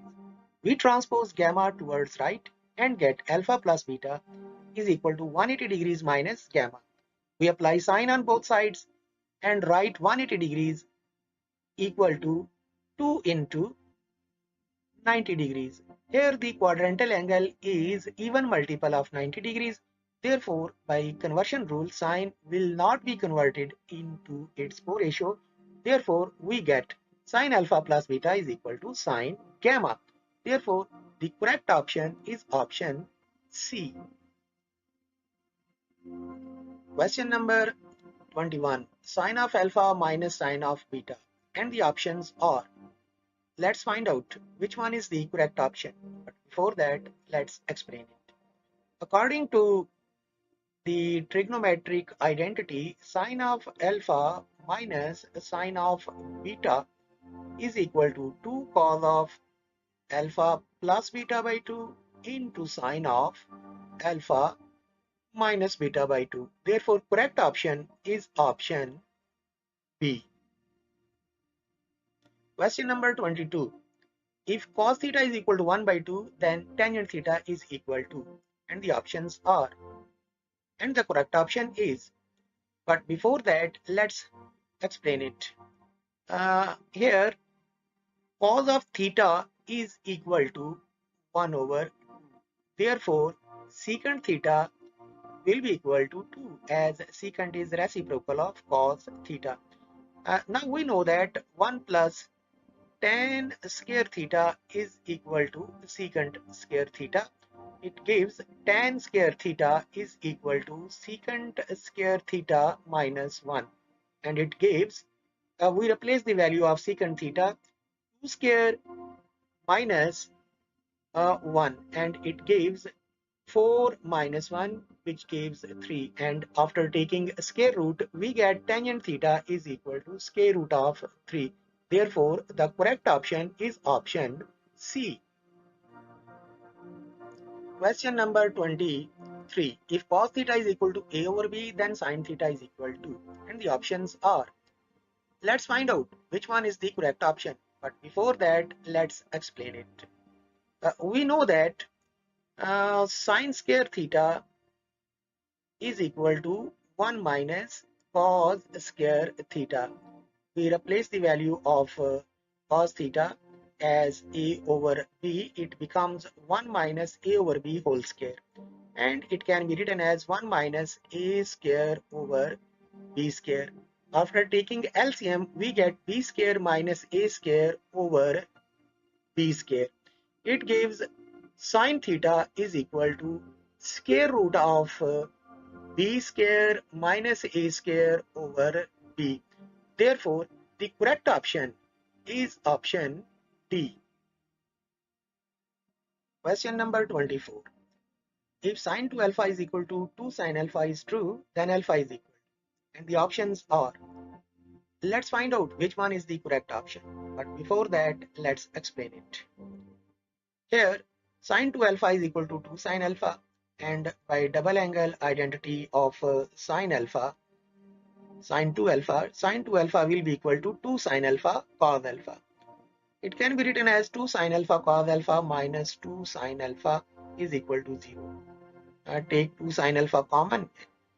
Therefore, 2 sine alpha into cos of alpha minus 1 will be equal to 0, and it gives sine alpha is equal to 0 and cos alpha minus 1 is equal to 0, which gives sine alpha is equal to 0, cos alpha is equal to 1.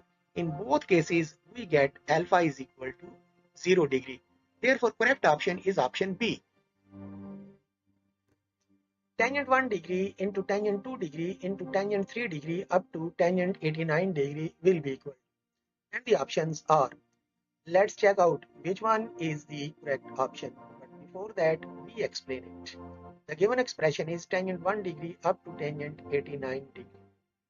We write the middle terms, and the expression can be written as tangent 1 degree, tangent 2 degree, tangent 44 degree, 45 degree, tangent 46 degree up to tangent 89. Now we know that tangent 90 minus theta can be written as cotangent theta. We apply this concept and we rewrite the expression as tangent 1 degree, tangent 2 degree, tangent 44 degree, tangent 45 degree. Now here tangent 46 degree has been written as tangent 90 minus 44. Similarly, 88 has been written as 90 degree minus 2 degree, and 89 degrees has been written as 90 degree minus 1 degree. So we apply the rule and we get the expression tangent 1 degree, tangent 2 degree into tangent 45 degree. The value of tan 45 is 1. Also tangent 90 minus 44 will be equal to cotangent 44 degree. Likewise, tangent 90 degree minus 2 degree will be cotangent 2 degree. Tangent 90 degree minus 1 degree will be equal to cotangent 1 degree. Now, tangent 1 degree and cotangent 1 degree. Tangent 1 degree and cotangent 1 degree gives answer 1 because tangent and cotangent are reciprocals of each other. Similarly, tangent 2 degree and cotangent 2 degree will also give 1. And similarly, we form pairs which will cancel each other and eventually we get the answer 1. Therefore, correct option is option B. Question number 26. If sine 9 alpha is equal to cos alpha, where 9 alpha is less than 90 degrees, that is 9 alpha is in quadrant 1, then tangent 5 alpha is equal to. And the options are, let's find out which one is the correct option. But before that, we explain it. We are given sine 9 alpha is equal to cos alpha. Now we can write cos alpha is equal to sine 90 minus alpha, because sine of 90 degrees minus alpha by conversion rule is equal to cos alpha, and it gives a 9 alpha is equal to 90 degrees minus alpha, and it gives 10 alpha is equal to 90 degrees, which ultimately gives alpha is equal to 9 degree. Therefore, a tangent 5 alpha will be equal to tangent 5 into 9 degrees. We have replaced alpha by 9 degrees, and it gives tangent 45 degrees, and the value of tangent 45 degrees is 1. Therefore, the correct option is option C. Question number 27. Sine raised to power 6 theta plus cos raised to power 6 theta plus 3 sine square theta cos square theta is equal to, and the options are, let's find out which one is the correct option. But before that, let's explain it. We know that sine square plus cos square is equal to 1. We take cube on both sides, and after taking cube, we get sine 6 theta plus cos raised to power 6 theta plus 3 sine square theta cos square theta into sine square theta plus cos square theta. As cos square theta plus sine square theta is equal to 1, therefore uh, sine square theta plus cos square theta has been replaced by 1, and we are left with sine 6 theta plus cos 6 theta plus 3 sine square theta cos square theta is equal to 1. Therefore, correct option is option B. Question number 28. Cotangent 10 degree into cotangent 20 degree into cotangent 30 degree into cotangent 70 degree into cotangent 80 degree is equal to, and the options are. Let's find out which one is the correct option. But before that, let's explain it. The given expression is this. We rewrite this expression as, here the value of cotangent 30 degrees is the square root of 3. So cotangent 30 degrees has been replaced by square root of 3.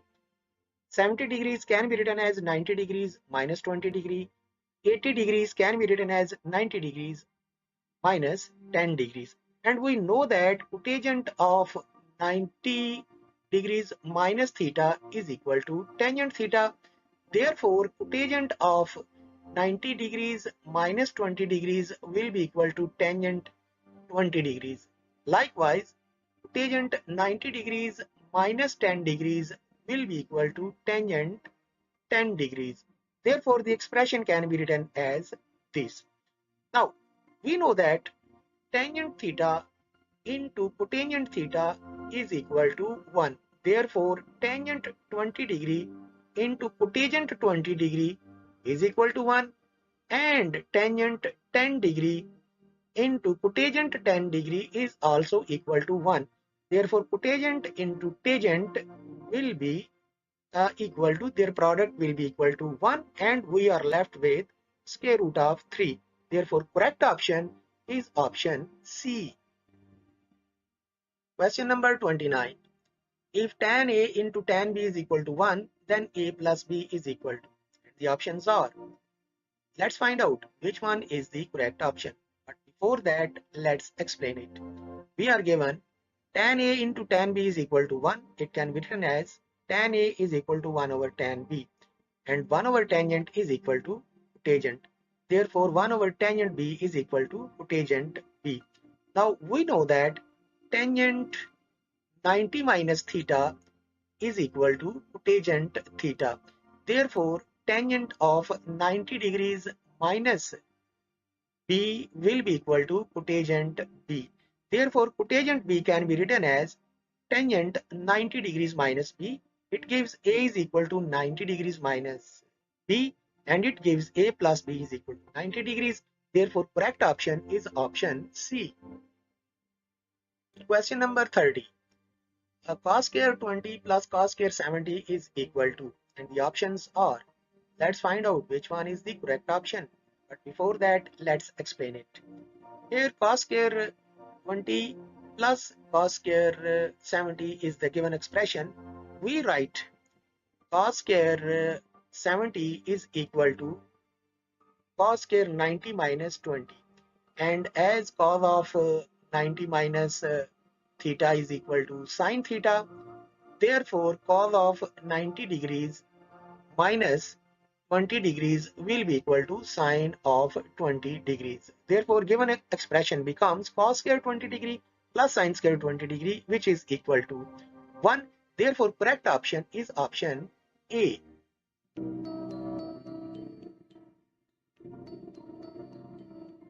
Multiple choice questions on inverse trigonometric functions. Question number 1. Tan inverse x plus tan inverse y plus tan inverse z is equal to, and the options are. And the correct option is, but before that, let's explain it. Sum of two tan inverse functions is given by tan inverse x plus tan inverse y is equal to tan inverse x plus y over 1 minus xy. We add tan inverse z on both sides and apply the same formula for sum of two inverse tangent functions and on RHS, and we get tan inverse a plus b over 1 minus ab.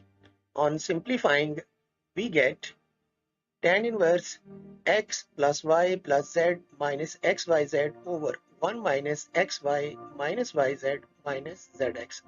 Therefore, correct option is option A. Question number 2. The reference angle lies in the quadrant, and the options are, the correct option is, but before that, let's explain it. We know that the angles in first quadrant are taken as reference angles. So, the correct option is option C. Question number 3. If cos x is equal to minus square root of 3 over 2, the reference angle is, and the options are, and the correct option is, but before that, let's explain it. As we know that reference angle lies in first quadrant, so we take the system to the first quadrant. As all the trigonometric functions are positive in the first quadrant, so we leave out minus sign and get cos x is equal to square root of 3 by 2. From here, we get the value of x to be pi by 6, which is in first quadrant. Therefore, correct option is option B. Question number 4. If cos inverse x plus cos inverse y is equal to pi by 2, then sin inverse x plus sin inverse y is equal to, and the options are, let's find out which one is the correct option. But before that, let's explain it. According to sum of inverse complementary angles, cos inverse minus x is equal to pi by 2 minus sin inverse x. Similarly, cos inverse y is equal to pi by 2 minus sin inverse y. So, we are given cos inverse x plus cos inverse y is equal to pi by 2. Here we shall replace the values of cos inverse x and cos inverse y, and we get pi by 2 minus sin inverse x plus pi by 2 minus sin inverse x. Here cos inverse x has been replaced by pi by 2 minus sin inverse x. Cos inverse y has been replaced by pi by 2 minus sin inverse y. Here we shall cancel out pi by 2 with pi by 2 and take sin inverse x and sin inverse y to the right side, and we get sin inverse x plus sin inverse y is equal to pi by 2. Therefore, correct option is option D. Question number 5. The number of solutions of tangent x is equal to minus 1 or, and the options are, let's find out which one is the correct option. But before that, let's explain it.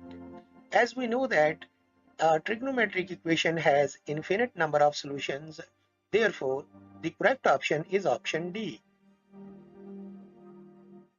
Question number 6. Tan inverse x plus cotangent inverse x is equal to, and the options are, let's find out which one is the correct option. But before that, let's explain it. We know that tan inverse x is equal to pi by 2 minus cotangent inverse x, the sum of complementary inverse functions. We transpose cotangent inverse x to right, and we get tan inverse x plus cotangent inverse x is equal to pi by 2. Therefore, correct option is option C. Question number 7. Cos inverse minus 1 by 2 is equal to, and the options are, let's find out which one is the correct option. But before that, let's explain it. We put y is equal to cos inverse minus 1 by 2. It gives cos y is equal to minus 1 by 2. Now, first we assess the reference angle from this relation. We take the system to the first quadrant and we get cos y is equal to 1 by 2, which gives y is equal to pi by 3. Now, here the value of cos y is negative, and we know that the domain of principal cos function is from 0 to pi. That is angle can be in first quadrant or second quadrant. Here the value of cos is negative, therefore angle will be in quadrant 2. Therefore, in quadrant 2, we write the angle as pi minus a reference angle. Therefore, y will be equal to pi minus pi by 3, which is the reference angle. On simplifying, we get y is equal to 2 pi by 3. Therefore, the correct option is option A. Question number 8. Tan inverse 3 plus tan inverse 2 is equal to, and the options are, let's find out which one is the correct option, but before that let's explain it. Here we notice that A is equal to 3, which is positive, and B is equal to 2, which is also positive. Also we have the product AB is equal to 6, which is greater than 1.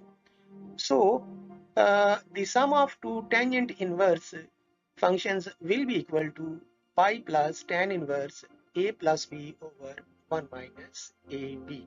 In this case, the tan inverse A plus tan inverse B will be equal to pi plus tan inverse A plus B over 1 minus AB. We replace the values of A by 3 and B by 2, and we get tan inverse 3 plus tan inverse 2 is equal to pi plus tan inverse 3 plus 2 over 1 minus 3 into 2. On simplifying, we get pi plus tan inverse minus 1. Now tan inverse minus 1 is equal to minus pi by 4. Therefore, we get the right hand side to be pi plus minus pi by 4. On simplifying, we get the angle to be 3 pi by 4. Therefore, correct option is option B. Question number 9. If cos of A plus 15 degree is equal to sine 60 degree, then cos of 6A is equal to, and the options are. Let's find out which one is the correct option. But before that, let's explain it. Here, cos of A plus 15 degree is equal to sine 60 degree. We write sine 60 degree as sine 90 degree minus 30 degree. Also, we know that sine of 90 degrees minus theta is equal to cos theta. Therefore, sine of 90 degrees minus 30 degrees will be equal to cos of 30 degrees. So we get cos of A plus 15 degrees is equal to cos 30 degrees, which gives A plus 15 degrees is equal to 30 degrees, and it gives A is equal to 15 degrees. Now cos 6A will be equal to cos 6 into 15 degrees. Here we have replaced the value of A by 15 degree. So cos 6A will be equal to cos 90 degree, and the value of cos 90 is 0. Therefore, the correct option is option D. Question number 10. The domain of sine inverse 2x is, and the options are. Let's find out which one is the correct option. But before that, let's explain it. We put sine inverse x 2x is equal to capital A, and we get 2x is equal to sine of A. As we know that the range of sine function is from -1 to +1, therefore sine A will be greater or equal to -1 and less or equal to 1. Now we replace the value of sine A with 2x, and we get 2x is greater or equal to -1, less or equal to 1. We divide this expression by 2 and get x greater or equal to -1 by 2 and less or equal to 1 by 2. Therefore, the domain of sine inverse x, sine inverse 2x will be the closed interval from -1 by 2 to +1 by 2. Therefore, correct option is option C. Question number 11. Tan inverse 2a over 1 minus a square is equal to, and the options are. Let's find out which one is the correct option. But before that, let's explain it. According to sum of two tangent inverse functions, tan inverse A plus tan inverse B is equal to tan inverse A plus B over 1 minus AB. We replace B with A in this expression. So we get tan inverse A plus tan inverse A is equal to tan inverse A plus A over 1 minus A into A. Here B has been replaced with A. On simplifying, we get 2 tan inverse A is equal to tan inverse 2A over 1 minus A square. Therefore, correct option is option A. Question number 12. The value of sine of cos inverse minus a square root of 3 over 2 is, and the options are. Let's find out which one is the correct option. But before that, let's explain it. We put cos inverse minus square root of 3 by 2 is equal to a, and it gives cos of a is equal to minus square root of 3 by 2. We know that the domain of principal cosine function is from 0 to pi.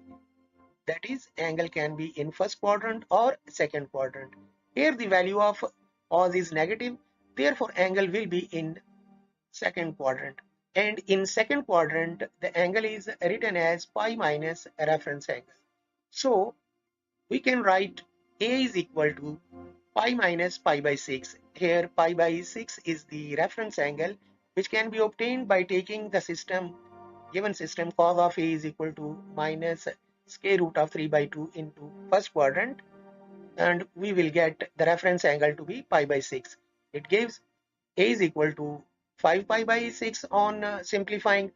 Therefore, the value of sine of cos inverse minus square root of 3 by 2 is equal to sine of A. Now we replace the value of A by 5 pi by 6, and we get the expression to be sine 5 pi by 6, and the value of sine pi by 5 pi by 6 is equal to 1 by 2. Therefore correct option is option A. Question number 13. The domain of cos inverse x by 2 is, and the options are. Let's find out which one is the correct option. But before this, we explain it. We put cos inverse x over 2 is equal to a, and it gives cos of a is equal to x by 2. And we know that the range of cos of a is from -1 to +1. Therefore, cos of a will be greater or equal to -1 and less or equal to 1. Now we replace the value of cos of a, and we get x by 2 is greater or equal to -1 and less or equal to 1. Here cos of a has been replaced by x by 2. We multiply this expression by 2, and we get x greater or equal to -2 less or equal to 2. Therefore, the domain of cos inverse x by 2 is the closed interval from -2 to +2. Therefore, correct option is option A. Question number 14. The value of sine inverse sine of 4 pi by 3 is, and the options are. Let's find out which one is the correct option. But before that, let's explain it. We know that sine inverse of sine of x is equal to x only if x is in the closed interval from -pi by 2 to +pi by 2. But here the angle is 4 pi by 3, which is not in this domain. So we make necessary adjustments, and we write sine inverse sine of 4 pi by 3. Now 4 pi by 3 has been splitted as pi plus pi by 3. We know that sine of pi plus theta is equal to minus sine theta. So sine of pi plus pi by 3 will be equal to sine minus sine of pi by 3. Therefore, sine of pi plus pi by 3 will be equal to minus sine pi by 3. The value of sine pi by 3 is square root of 3 by 2. Therefore, we get sine inverse minus square root of 3 by 2, and it gives angle to be minus pi by 3. Therefore, correct option is option B. Question number 15. Sine of x whole inverse is equal to, and the options are. Let's find out which one is the correct option. But before that, let's explain it. Now we know that sine of x whole inverse is equal to 1 over sine of x, and 1 over sine of x is equal to cosecant x. Therefore, the correct option is option C. Question number 16. If A is negative, B is negative, and the product AB is greater than 1, then tan inverse A plus tan inverse B is equal to, and the options are. Let's find out which one is the correct option. But before that, let's explain it. Here A is negative, B is negative, and AB is greater than 1. So according to the sum of two tan inverse functions tan inverse A plus tan inverse B will be equal to minus pi plus tan inverse A plus B over 1 minus AB. Therefore, the correct option is option C. Question number 17. If A is positive, B is positive, and the product AB is greater than 1, then tan inverse A plus tan inverse B is equal to, and the options are, let's find out which one is the correct option. Here, A is positive, B is positive, and the product AB is greater than 1. Therefore, according to sum of two tan inverse functions, tan inverse A plus tan inverse B will be equal to pi plus tan inverse A plus B over 1 minus AB. Therefore, correct option is option A. Question number 18. 3 tan inverse x is equal to, and the options are, let's find out which one is the correct option. Uh, but before that, let's explain it. As we know that 2 tan inverse x is equal to tan inverse 2x over 1 minus x square, we add another tan inverse x on both sides and apply the sum of two trigonometric functions formula on RHS, and after applying this we get tan inverse x plus tan inverse x is equal to tan inverse 2x over 1 minus x square plus x over 1 minus 2x over 1 minus x square into x, and after simplifying we get uh, 3 tan inverse x is equal to tan inverse 3x minus x cube over 1 minus 3x square. Therefore, correct option is option D. Question number 19. Tangent inverse minus x is equal to, and the options are, let's find out which one is the correct option. But before that, let's explain it. Y is equal to cotangent inverse minus x. It gives cotangent y is equal to minus x, and it gives minus cotangent y is equal to x.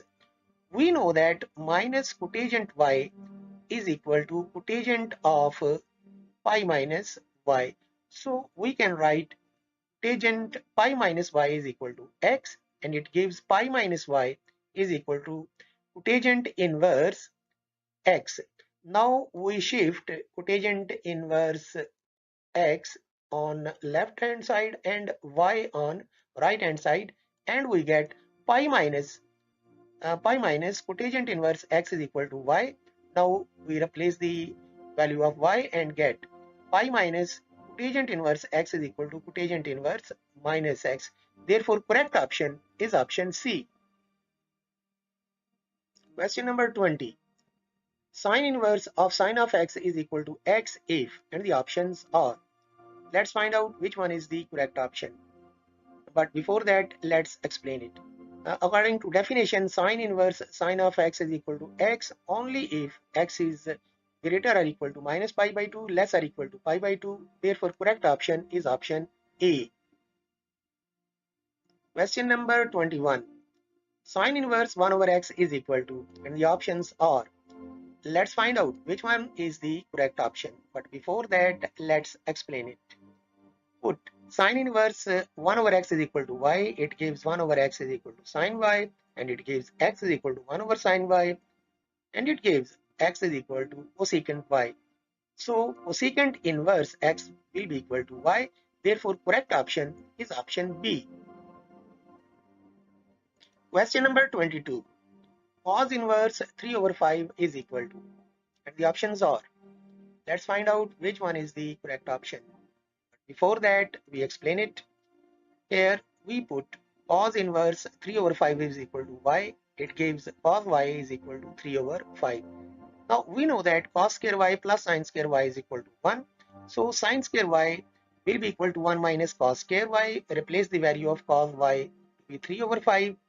And after simplifying, we get sin square y is equal to 16 over 25.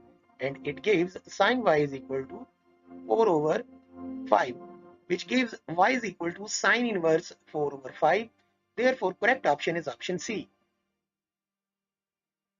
Question number 23. Sine of x is equal to 0, then x is equal to, and the options are, let's find out which one is the correct option. But before that, let's explain it. Here sine of x is equal to 0, which gives x is equal to 0, plus minus pi, plus minus 2 pi, plus minus 3 pi, and so on. We can write it in general form as x is equal to n pi, where n is an integer. Therefore, correct option is option A. Question number 24. Tangent of cotangent inverse x is equal to. The options are. Let's find out which one is the correct option. But before that, let's explain it.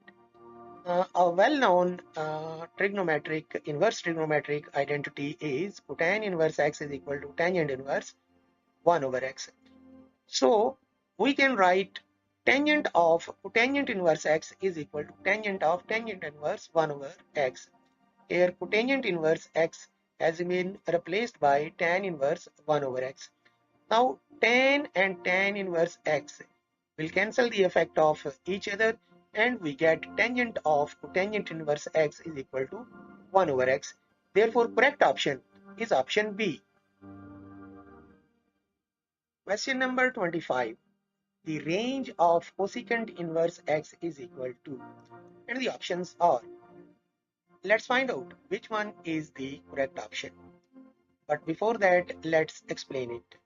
By definition, the range of cosecant inverse x is the closed interval from minus pi by 2 to plus pi by 2 minus the element 0, because the cosecant uh, is undefined at x is equal to 0, because cosecant theta is equal to 1 over sine theta, and if theta is equal to 0, sine of 0 is equal to 0, which is undefined. Therefore, 0 is not included in the range of cosecant inverse x. Therefore, correct option is option C. Question number 26. Tan inverse 3 minus tan inverse minus 2 is equal to. And the options are. Let's find out which one is the correct option. But before that, let's explain it. Here, a is equal to 3, which is positive, and b is equal to minus 2, which is negative. Therefore, the product will be minus 6, which is less than minus 1. So, according to these conditions, tan inverse A minus tan inverse B is equal to pi plus tan inverse A minus B over 1 plus AB. Now, we replace the values of A and B by 3 and minus 2, and we get tan inverse 3 plus minus tan inverse minus 2 is equal to pi plus tan inverse 3 minus minus 2 over 1 plus 3 into minus 2. On simplifying, we get the right hand side to be pi plus tan inverse minus 1. The value of tan inverse minus 1 is minus pi by 4. So we get the answer to be 3 pi by 4. Therefore, correct option is option B. Question number 27. Sine inverse 3x minus 4x cube is equal to. The options are. Let's find out which one is the correct option. But before that, let's explain it. We put sine inverse x is equal to theta, which gives x is equal to sine of theta. Therefore, the given expression becomes sine inverse 3x minus 4x cube is equal to sine inverse 3 sine theta minus 4 sine cube theta. Here, x has been replaced by sine theta in this expression. Now, we know that sine of 3 theta is equal to 3 sine theta minus 4 sine cube theta, triple angle identity for the sine function.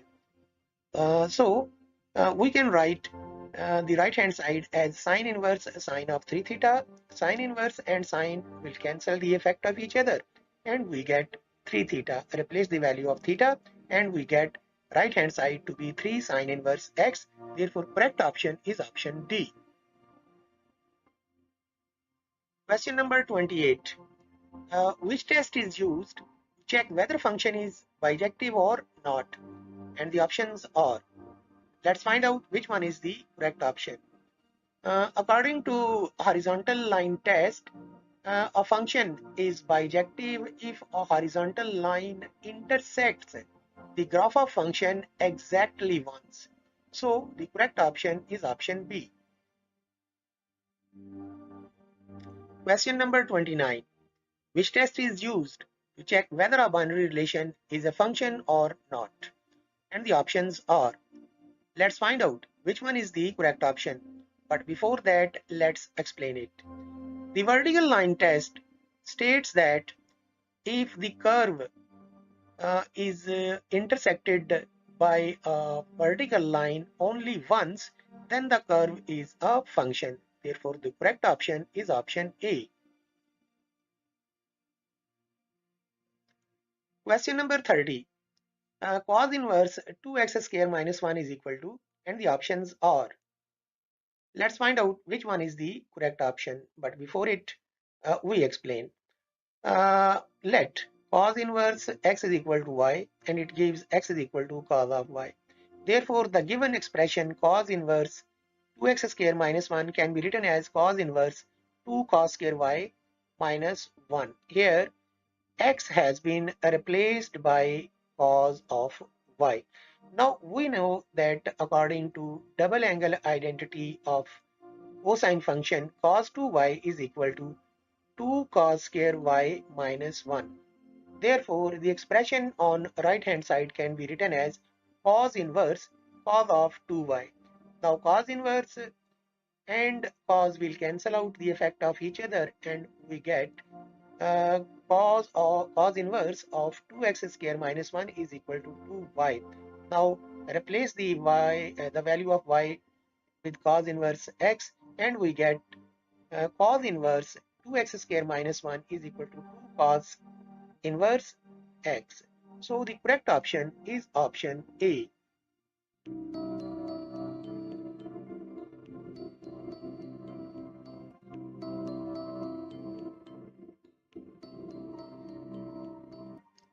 Math Lane multiple choice questions series, and in this video we are going to discuss multiple choice questions about one of the conic sections called circle. Question number 1.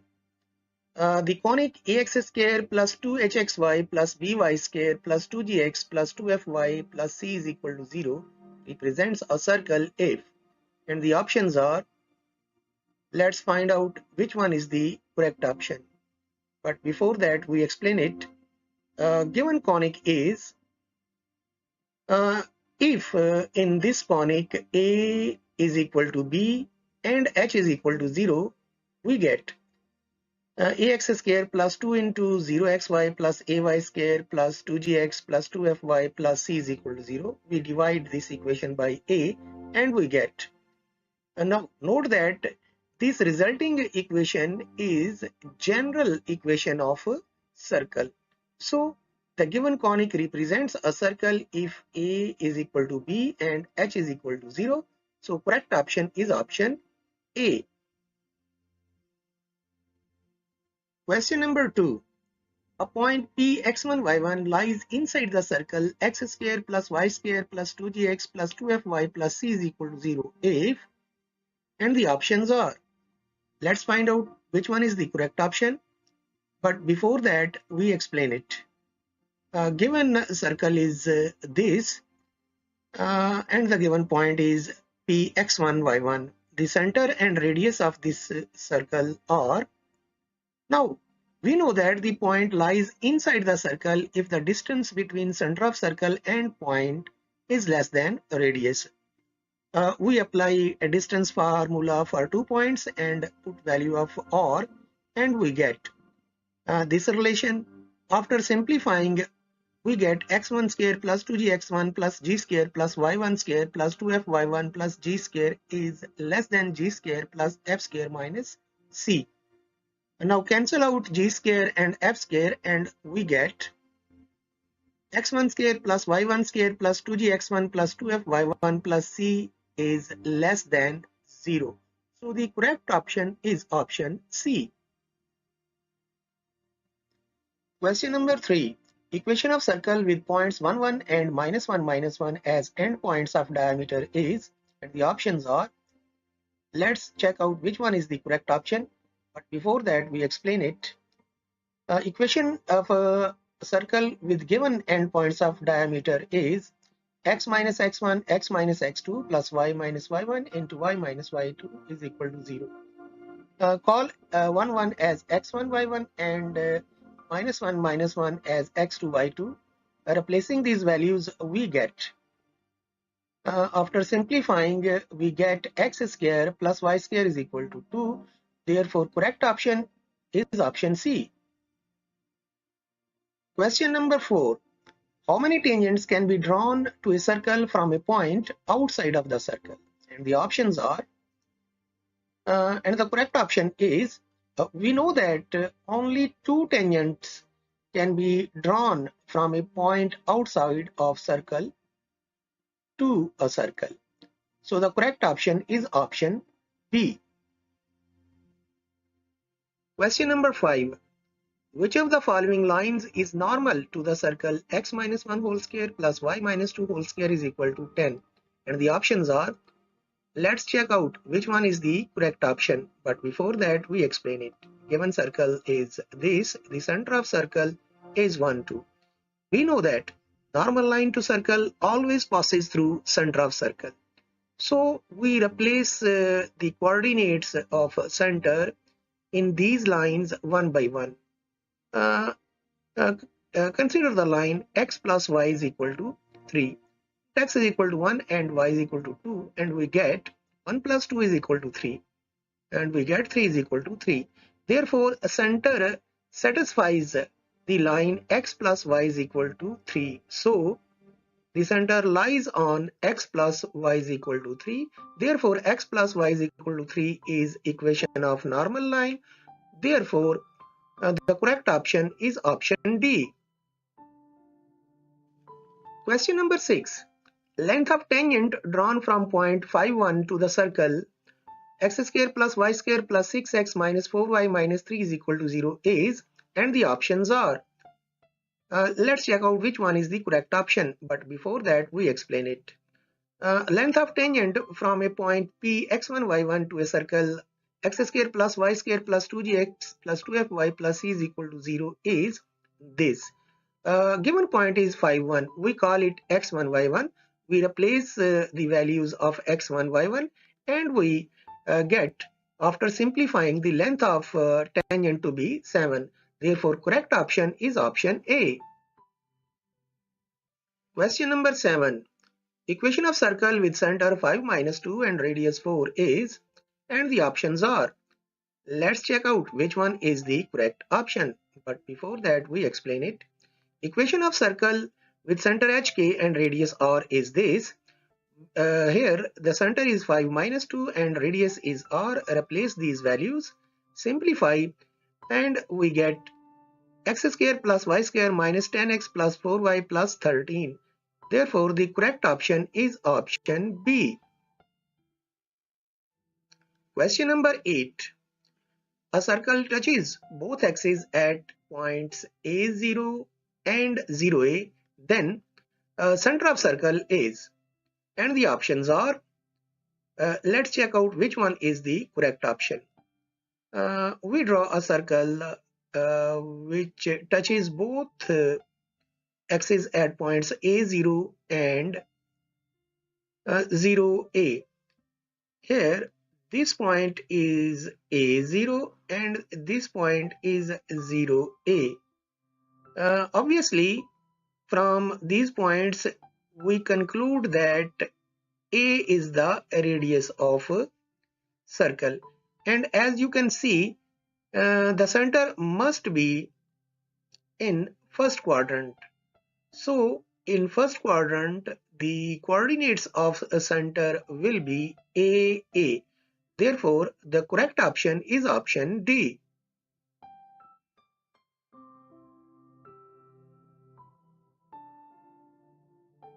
Question number 9. X is equal to a cos theta, y is equal to a sin theta are parametric equations of, and the options are, let's check out which one is the correct option. But before that, we explain it. X is equal to a cos theta and y is equal to a sin theta are parametric equations of a circle, because a circle can be generated from these equations.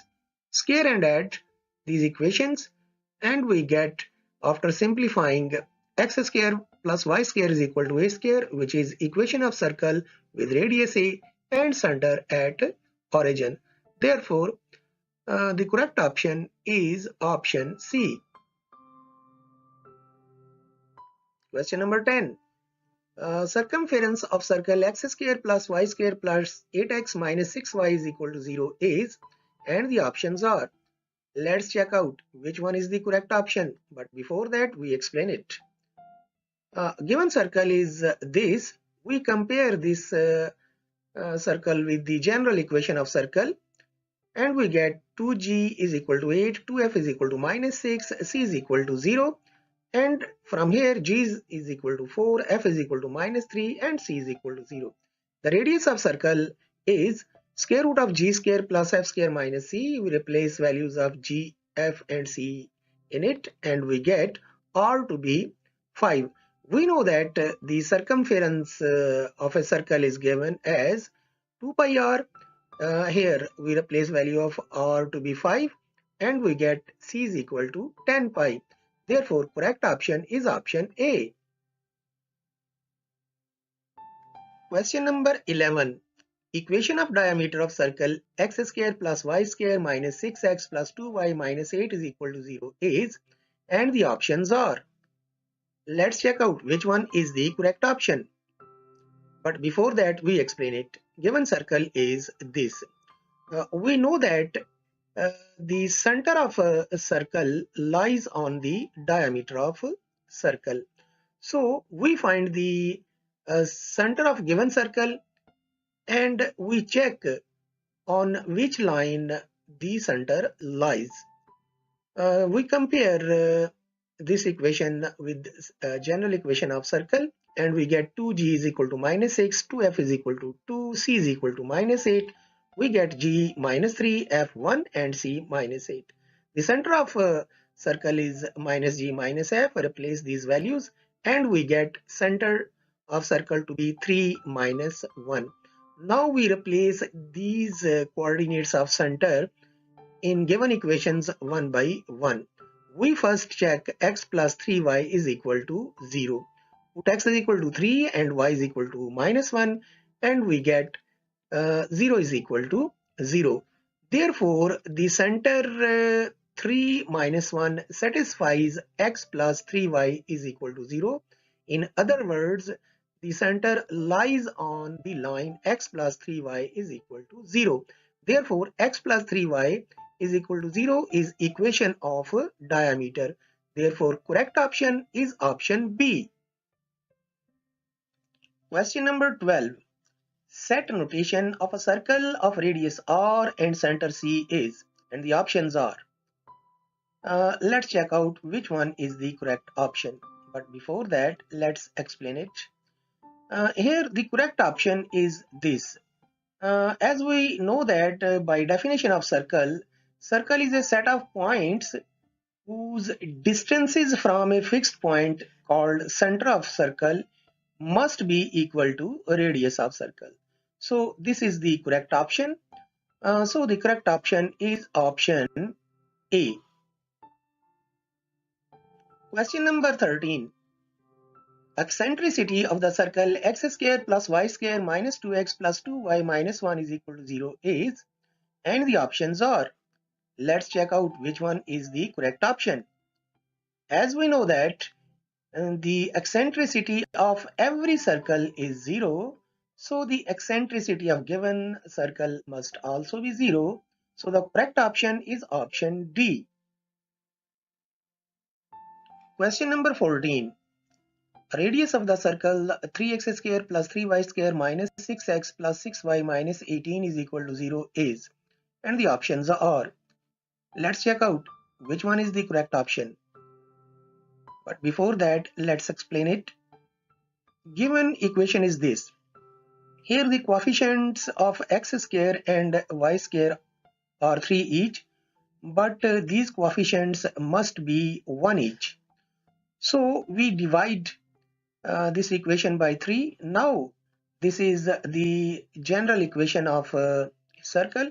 because the coefficients of x square and y square are 1 each. Now we compare this equation of circle with the general equation of circle and get 2g is equal to -2, 2f is equal to 2, c is equal to -6. The values of g, f and c are this. The radius of circle is given as square root of g square plus f square minus c. Replace the values of g, f and c and we get r is equal to 2 into square root of 2. Here r will be equal to square root of 8. It can be written as 4 into square root of 2 and it will be 2 into square root of 2. Therefore, the correct option is option C. Question number 15. Equation of circle with center at origin and radius unity is, and the options are.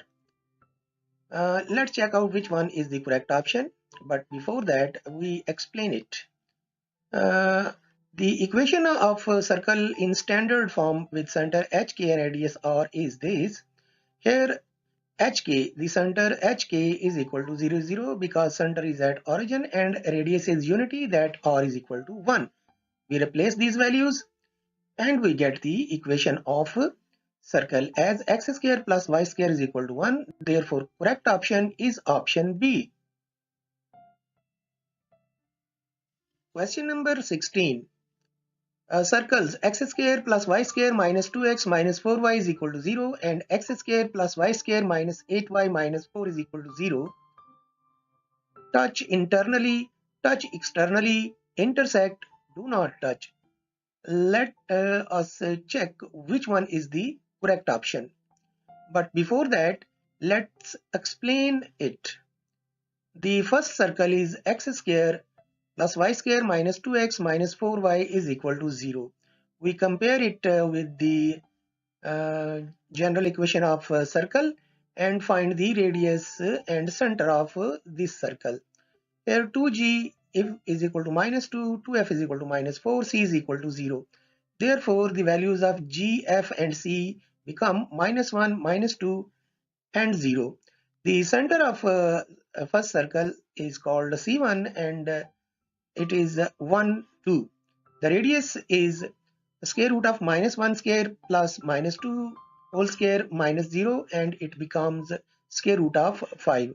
Similarly, for the second circle, the values of G, F and C are 0, -4, -4. The center is 0, 4 of second circle and the radius of second circle will be square root of 20. It can be written as 2 into square root of 5. Now, we find the distance between the centers of both circles. Applying distance formula, we get the distance to be square root of 5. Now, we find the difference of radii of both circles. R2 minus R1, that will be equal to 2 into square root of 5 minus square root of 5 is equal to square root of 5. Here we see that the center, the distance between centers of circle and the difference of their radii are equal. So if the distance between centers of circles is equal to difference of their radii, the circles touch internally. Therefore, the correct option is option A. Question number 17. Circle x square plus y square plus 4x minus 2y plus 4 is equal to 0 is tangent to, and the options are. Let's check out which one is the correct option. The given circle is x square plus y square plus 4x minus 2y plus 4 is equal to 0. We find its radius and circle by comparing it with the general equation of circle. We get G, F and C to be 2, -1, 0. The center of the circle will be -2, 1. The radius of the circle will be 1. Now, if we want to check whether a line is tangent to circle or not, we apply the fact that the distance between Center of circle and line must be equal to radius of circle. Now we find the distance of the center from these lines one by one. We check the line y is equal to 0 first.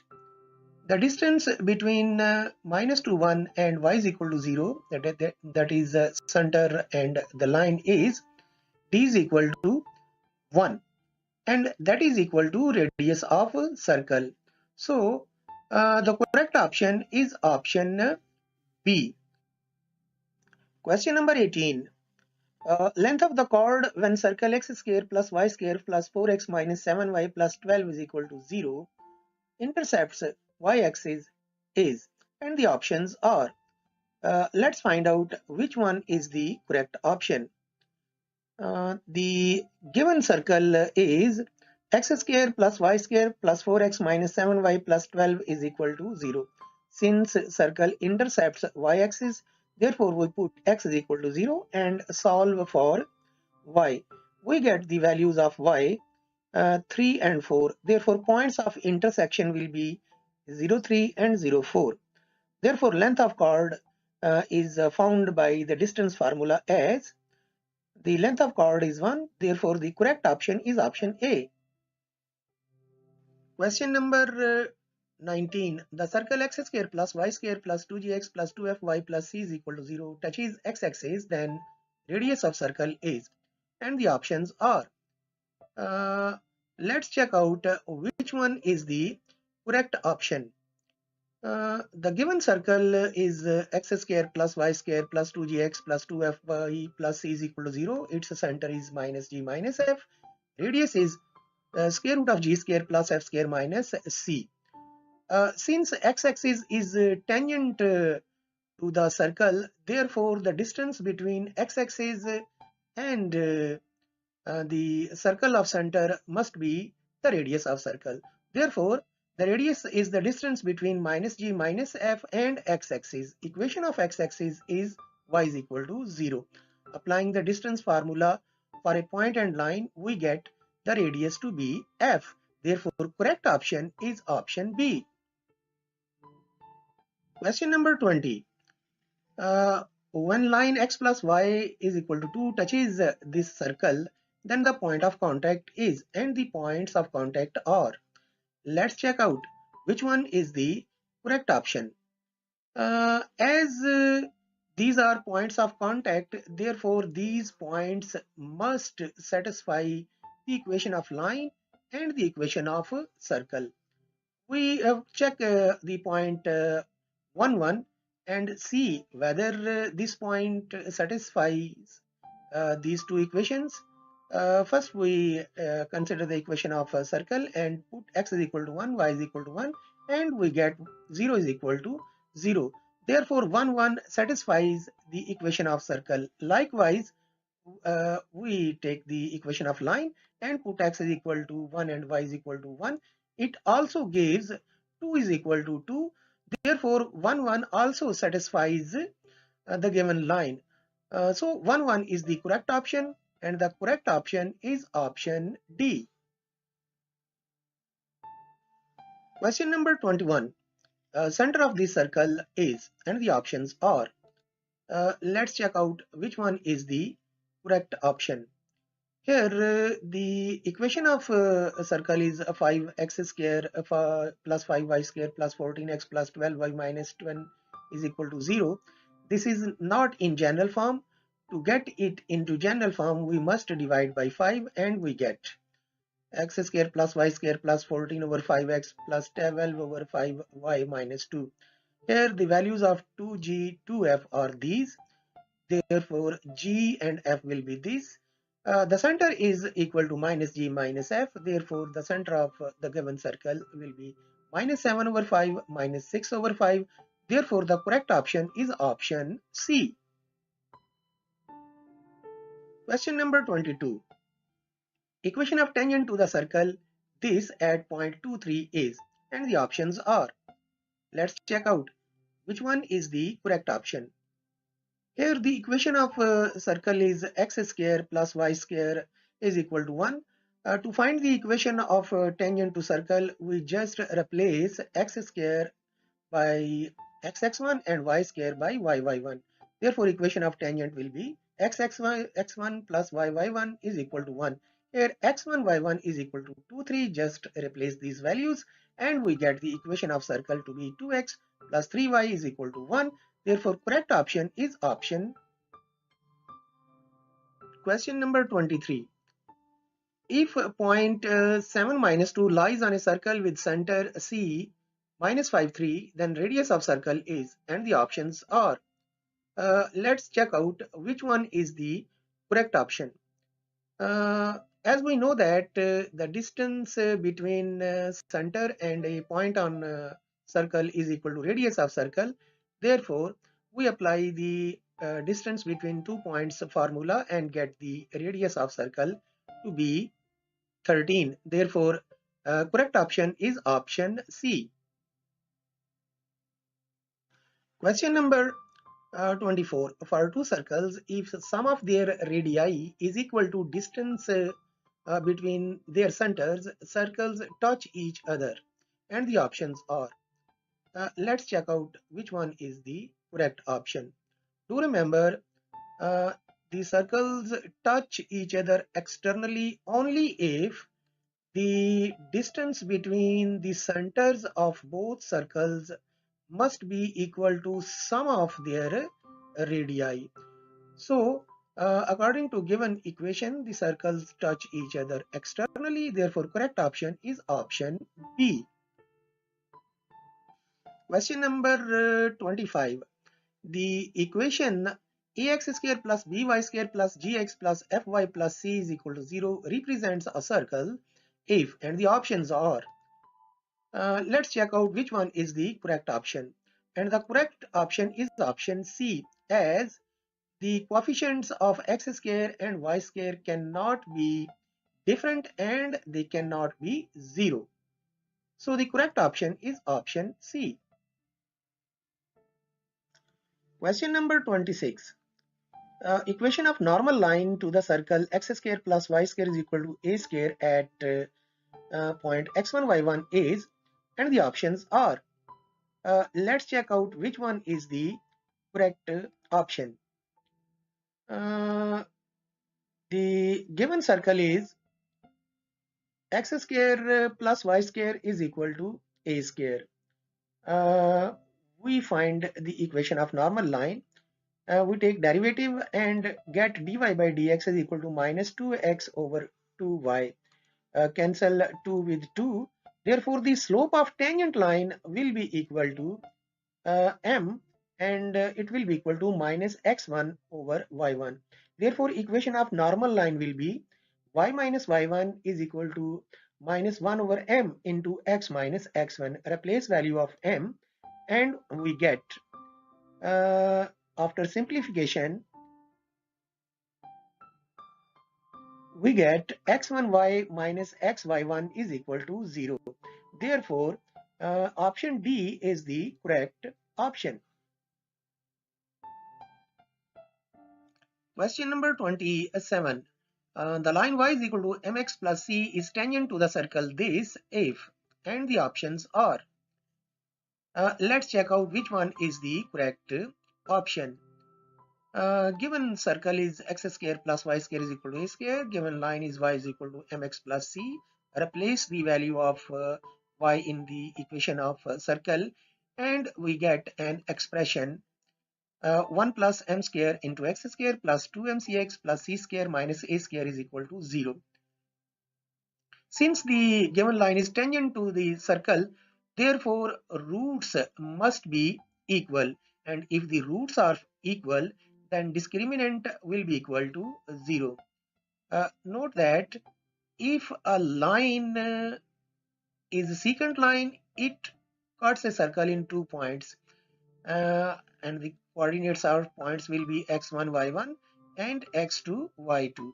But if this line becomes tangent line, then x1 will be equal to x2 and y1 will be equal to y2. That is, roots will be equal, and if roots are equal, then discriminant will be 0, and after simplification we get the required condition c square is equal to a square into 1 plus m square. Therefore, correct option is option A. Question number 28. The point BC lies outside the circle x square plus y square is equal to a square if, and the options are. Let's check out which one is the correct option. Uh, Given circle is x square plus y square is equal to a square. Therefore, its center is 0, 0 and radius is equal to a. The given point is BC. Now the point lies outside the circle only if the distance between the point and the center of circle is greater than radius of circle. That is, CP will be greater than R, and after applying the distance formula we get B square plus C square greater than A square. Therefore, correct option is option C. Question number 29. The number of tangents that can be drawn on a circle are, and the options are. Let's find out which one is the correct option. Draw a circle and draw a tangent line. Draw another tangent line. Draw another tangent line. Keep on drawing these tangent lines. You can draw as many tangent lines as you want. So there will be infinite number of tangent lines, and the correct option is option D. Question number 30.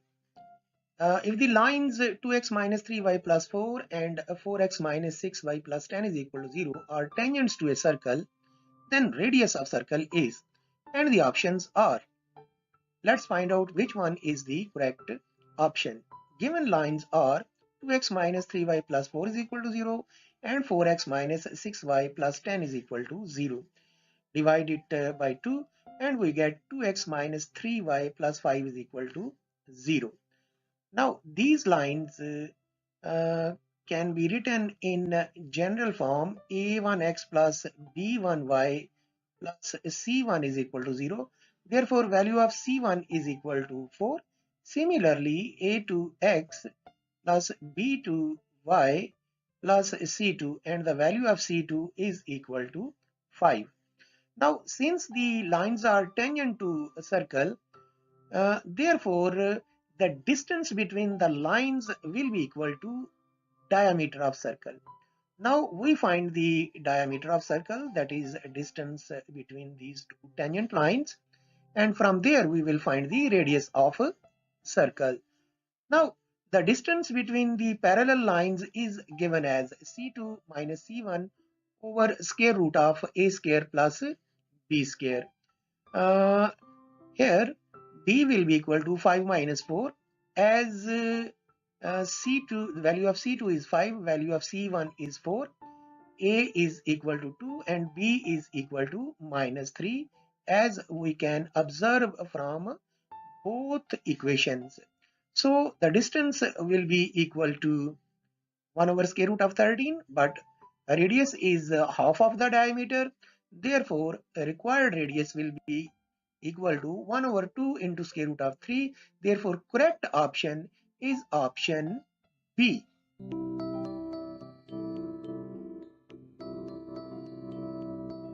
Multiple choice questions. In this video, we shall discuss multiple choice questions on vectors. Question number 1.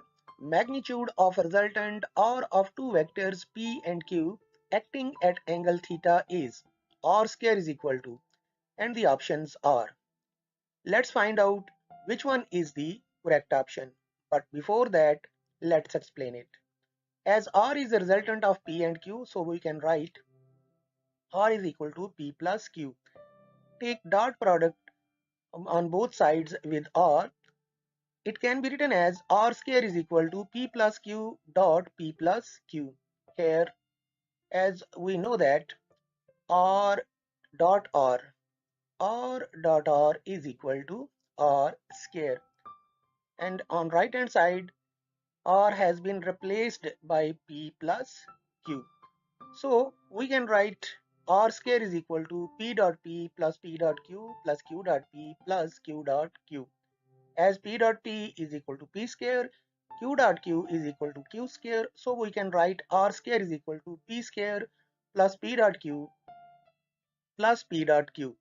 Note that this q dot p has been written as p dot q as dot product is commutative. So r square is equal to p square plus q square plus 2p dot q.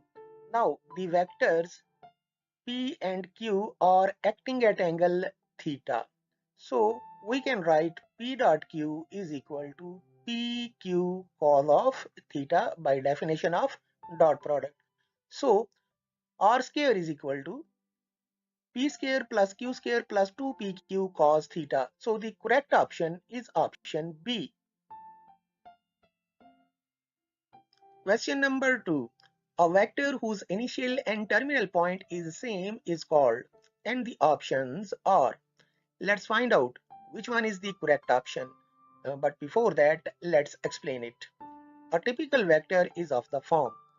Here, this is the terminal point of vector and this is initial point of vector. When these two vectors coincide, we get a null vector. So the correct option is option B. Question number 3. Unit vector in opposite direction of vector v is equal to 3 minus 4 is, and the options are. Let's find out which one is the correct option. But before that, let's explain it. Given vector is v is equal to 3 minus 4. A vector which is in opposite direction of this vector is minus v. So we can write minus v is equal to minus 3 minus 4. This minus will be multiplied with 3 and minus 4. We get minus v is equal to minus 3 4. Its magnitude is, after simplifying, we get magnitude of minus v is equal to 5. So unit vector will be equal to vector divided by its magnitude, and it becomes minus 3 by 5, 4 by 5. So the correct option is option C. Question number 4. If v is any vector, then vector of magnitude 5 parallel to v is, and the options are. Let's find out which one is the correct option. But before that, let's explain it. Take the vector v. Its direction is v unit vector is equal to vector divided by its magnitude. We are to find a vector parallel to v of magnitude 5. This vector may be in the same direction as v or in the opposite direction as of v. Let's call this vector A. If the vector have same directions and magnitude of required vector is 5, then we can write vector A is equal to magnitude into direction. Magnitude into direction. Here we have used the direction of vector v as A and v are in the same direction in this case. Replace the values and get A is equal to 5 into v over v magnitude. If the vector is in opposite direction, then we shall write it as A is equal to minus magnitude of A into direction of A, which will be the direction of vector v. The minus sign occurs because the the required vector A is in opposite direction of v. Replace the values and we get the vector A is equal to minus 5 into vector divided by its magnitude. So if we count both cases, that is in the same direction and opposite direction, then the required vector A will be equal to plus minus v over v magnitude. Here the sign plus minus 1 must be placed because the required vector may be in same direction or in opposite direction. Therefore, correct option is option D. Question number 5. If alpha, beta, gamma are the direction angles of a vector v in space, then sine square alpha, sine square beta plus sine square gamma equals, and the options are. Let's find out which one is the correct option. But before that, let's explain it. We know that if alpha, beta, gamma are direction angles of a vector in space, then cos square alpha plus cos square beta plus cos square gamma is equal to 1. And we know that cos square alpha is equal to 1 minus sine square alpha, cos square beta is equal to 1 minus sine square beta, cos square gamma is equal to 1 minus sine square gamma. So we have replaced their values. Now the one from right hand side and one from left hand side will cancel each other. Minus sine square alpha minus sine square beta minus sine square gamma will be shifted towards right and they will become positive. So 2 is equal to 1 plus 1. 2 is equal to sine square alpha plus sine square beta plus sine square gamma. Therefore, sine square alpha plus sine square beta plus sine square gamma is equal to 2. Therefore, correct option is option C. Question number 6. If alpha beta are the direction angles of a vector in plane, then cos square alpha plus cos square beta equals, and the options are. Let's find out which one is the correct option. But before that, let's explain it. As the vector is in plane, so let this be x-axis and this be y-axis. This is the required vector, say v. Its angle with the x-axis is alpha and angle with y-axis is beta. Here we can see that beta is equal to 90 minus alpha. And we know that sine square alpha plus cos square alpha is equal to 1. Here we are given cos square alpha plus cos square beta. Now replace beta with 90 minus alpha. And we know that cos 90 minus alpha by conversion rule is equal to sine alpha. So we can write cos square alpha plus sine square alpha. And we know that it is equal to 1. Therefore, correct option is option A. Question number 7. The angle which the vector square root of 3i plus j makes with x-axis is, and the options are. Let's find out which one is the correct option. But before that, let's explain it. The given vector is v is equal to square root of 3i plus j. Here x component is square root of 3 and y component is 1. We can find the angle that it makes with x-axis by the formula tangent theta is equal to y over x, as both x and y are positive. Replace values 1 over square root of 3, and from here we get theta to be 30 degrees, which is pi by 6 radians. So the correct option is option A. Question number 8. The direction cosines of a vector parallel to z-axis in space are, and the options are. Let's find out which one is the correct option. But before that, let's explain it. Take a vector in the direction of z-axis in space, which is of the form v is equal to 0i plus 0j plus zk. As the vector is in the direction of z-axis, therefore the y and x components will be 0 and there will be a z component. Here we have called it as z. We find its magnitude, which is z. The direction cosines of a vector can be formed by dividing the components by the magnitude of the vector. So the direction cosines are 0 over z, 0 over z, z over z, which will be 0, 0, 1. Now note that in the question the word that is used is parallel. So the direction cosines of a vector in the same direction as of z-axis will be 0, 0, 1. The direction cosines of a vector parallel to z-axis but in opposite direction will be 0, 0, -1. And if we take both of these, then it can be written as 0, 0 plus minus 1.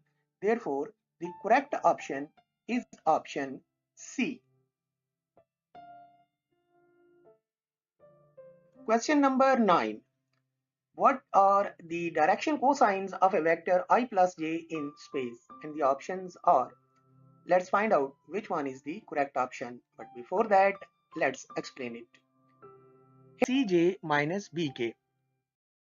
Therefore, correct option is option C. Question number 14.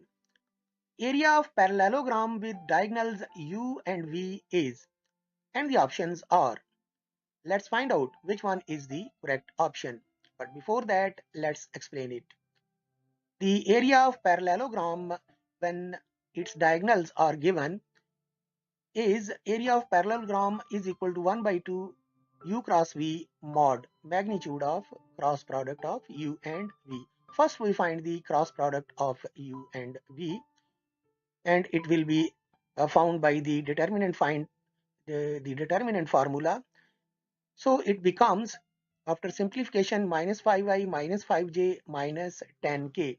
Now we find its magnitude. The magnitude of u cross v will be equal to square root of minus 5 whole square plus minus 5 whole square plus minus 10 whole square, and it becomes square root of 150. So we can write it as 5 into square root of 6 as 150 can be written as 25 into 6. Square root of 25 will be 5. So we can write it as, so the area of the parallelogram will be equal to, let's wipe it, 1 by 2 into 5 into square root of 6. So the correct option is option C. Question number 15. Area of triangle with vertices A, B, C is, and the options are, let's find out which one is the correct option. But before that, let's explain it. We know that if we have the sides of triangle AB, then area is equal to 1 by 2 magnitude of cross product of A and B. In this question, we are given the vertices, so we find the sides. Side AB can be found by subtracting A from B, and we get AB is equal to this vector. Now we find the side BC. BC will be found by subtracting B from C. So BC vector is equal to this 5 minus 7, 3.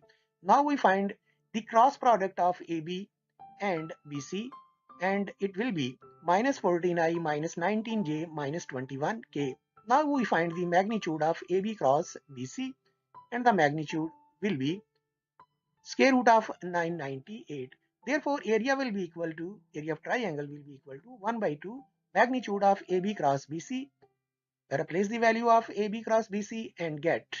So, the correct option is option A. Question number 16. If two vectors are non-zero scalar multiples of each other, they are, and the options are. Let's find out which one is the correct option. But before that, let's explain it. By definition, we know that if two vectors are scalar multiples of each other, where the scalar c is not equal to 0, it can be positive or negative, then the vectors are collinear or parallel. Therefore, correct option is option B. Question number 17. K cross J is equal to, and the options are, let's find out which one is the correct option. But before that, let's explain it. We know that I cross J is equal to K, J cross K is equal to I, and K cross I is equal to J. Here we are to find K cross J. Therefore, K cross J will be equal to minus I. Therefore, the correct option is option C. Question number 18. If alpha beta or direction angles of a vector in plane, then which of the following is true? And the options are, let's find out which one is the correct option. But before that, let's explain it. If a vector v is in plane, then its angle with the x-axis is alpha and angle with y-axis is beta. We can see that beta is equal to 90 degree minus alpha.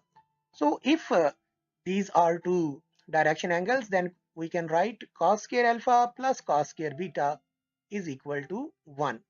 Replace values of cos square and cos square alpha and cos square beta.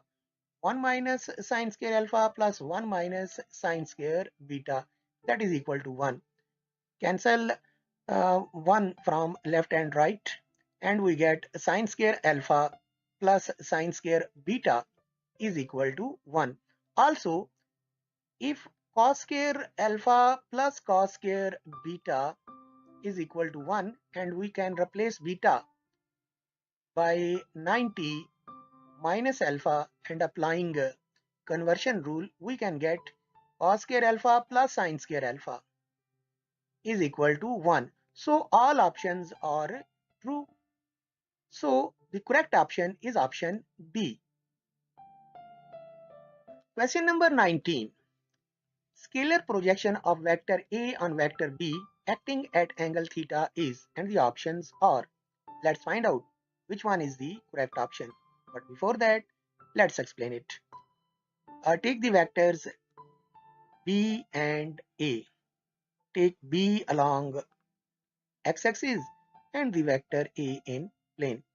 Now we find the projection of vector A on vector B, which is component of A along B. For this, we draw perpendicular from the tip of A on B. The angle between A and B is theta. So we find the x component of A, which happens to be a cos theta, and this is the component of A along B, which is also the scalar projection of A on B. Therefore, correct option is option A. Question number 20. Scalar projection of V along K is, and the options are. Let's find out which one is the correct option. But before that, let's explain it. The scalar projection of V on U is V dot K over K magnitude. By definition, it is V dot K over K magnitude, as K is unit vector, therefore its magnitude will be 1. Replace the value of V and write K, the unit vector K, as 0i plus 0j plus 0k. Now multiply x components of both vectors, y components and z components, and we get 0 plus 0 plus 4 over 1, which gives answer 4. Therefore, the correct option is option D. Question number 21. If u and v are unit vectors acting at angle 2 theta, then sine theta is, and the options are. Let's find out which one is the correct option. But before that, let's explain it. We know that V mod square can be written as V dot V. So U minus V mod whole square can be written as U minus V dot U minus V, apply dot products, and we get U dot U. U dot U is equal to 1. Similarly, V dot V is equal to 1, and V dot U can be written as U dot V. So this expression becomes 1 minus U dot V minus U dot V plus 1.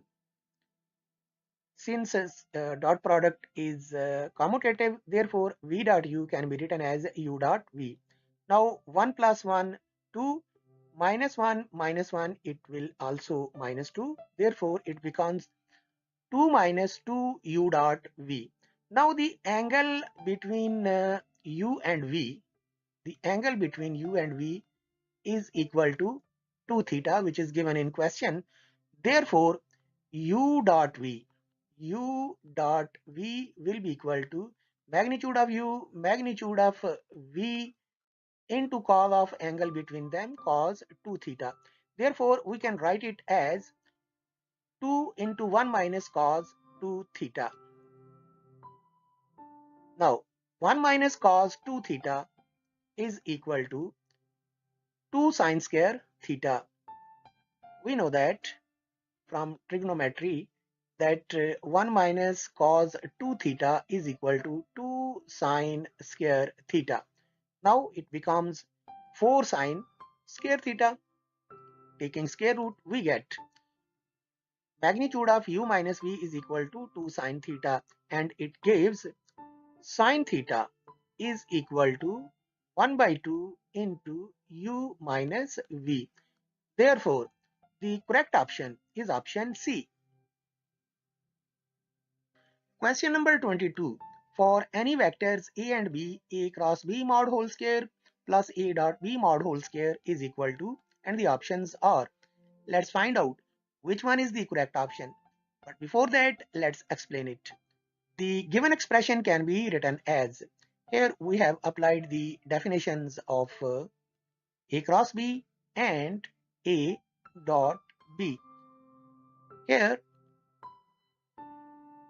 unit vector n mod whole square can be written as n dot n, which is equal to 1. So after applying square, we can write it as a square b square sine square theta plus a square b square cos square theta. Take common a square b square, and we get as a sine square plus cos square is equal to 1. So we get the answer to be a square b square. Therefore, correct option is option B.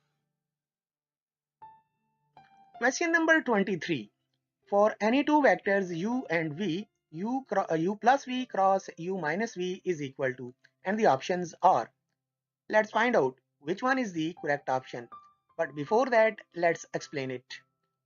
We write the given expression as u plus v cross u minus v, apply cross product and get u cross u minus u cross v plus v cross u minus v cross v. As we know that a cross a is equal to 0, null vector or 0 vector. So u cross u and v cross v both will be null vectors. Also we know that the cross product is not commutative. So v cross u by right hand rule is equal to minus u cross v. So the given expression becomes 0 0 vector plus v cross u. This has been written as minus u cross v has been written as v cross u, and v cross v is again null vector or 0 vector. So it becomes 2 v cross u. Therefore, correct option is option D. Question number 24. 2i dot 3j cross 4k is equal to, and the options are. Let's find out which one is the correct option. But before that, let's explain it. The given expression is 2i dot 3j plus cross 4k. We can write it as multiply 2 with 3 and 4, and 2 into 3 6, 6 into 4 24, I dot j cross k. We know that j cross k is equal to I. So we can write 24 I dot I is equal to 1. So it becomes 24 into 1. It gives 24. Therefore, correct option is option B. Question number 25. If a unit vector is equal to lambda into a vector, then lambda is equal to, and the options are. let's find out which one is the correct option. But before that, let's explain it. Mathematically, we know that a vector can be written as magnitude into direction, that is magnitude into unit vector. We can write it as magnitude into unit vector is equal to A. Now, from right hand side, A magnitude is being multiplied, and when we take it towards right, we can write it as A unit vector is equal to 1 over magnitude of A into vector A. But we are given A magnitude is equal to lambda A. Comparing, we can see that lambda is equal to 1 over magnitude of A. Therefore, correct option is option B. Question number 26. If A cross B mod is equal to A dot B mod, then angle between A and B is, and the options are. Let's find out which one is the correct option. But before that, let's explain it. Here we are given A cross B mod is equal to A dot B mod. Apply the definition of cross and dot product, we get AB sine theta is equal to AB cos theta. As there is modulus, therefore AB sine theta into unit vector n will become AB sine theta, as magnitude of unit vector is 1.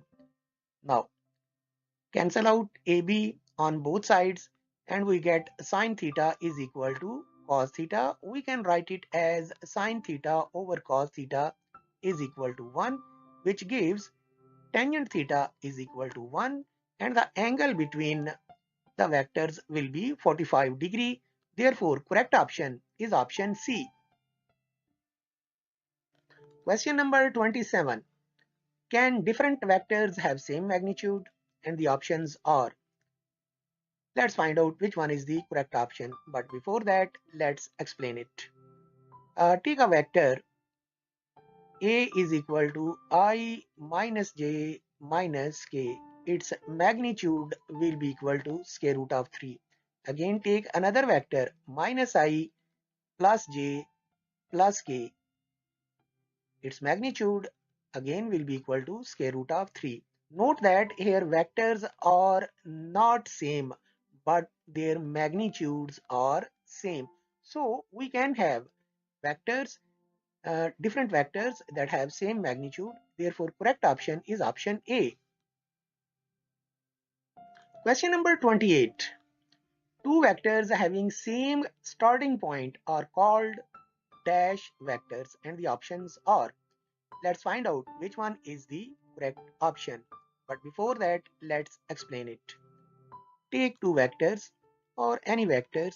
This is A, this is B, this is C. These vectors have same starting point and these vectors are called co-initial vectors.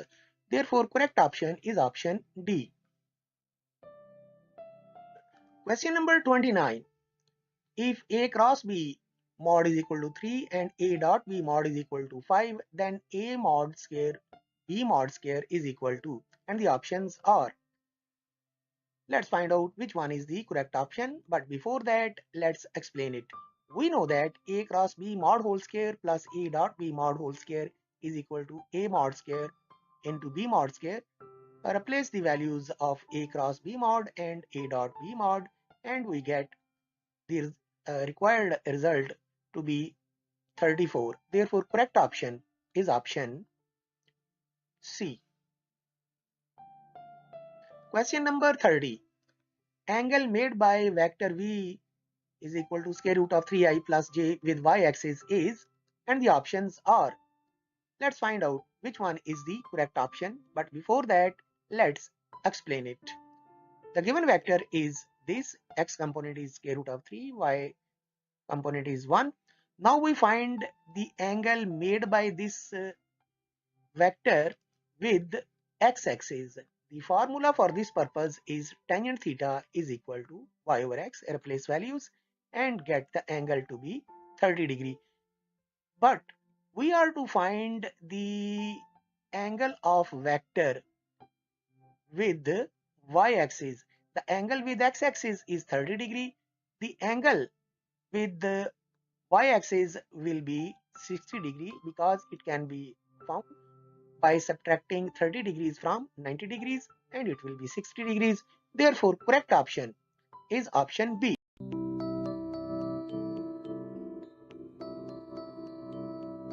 In this video, we shall discuss multiple choice questions on parabolas. Question number 1. Endpoints of lattice rectum of parabola y square is equal to 4ax are. The options are. Let's find out which one is the correct option. But before that, let's explain it. We draw the parabola y square is equal to 4ax. The lattice rectum is the focal chord that passes through the focus of parabola perpendicular to axis of parabola. Given parabola is y square is equal to 4ax, its focus is a0. To find the end points of lattice rectum, we put x is equal to a in the equation of parabola y square is equal to 4ax. After simplifying, we get y is equal to plus minus 2a.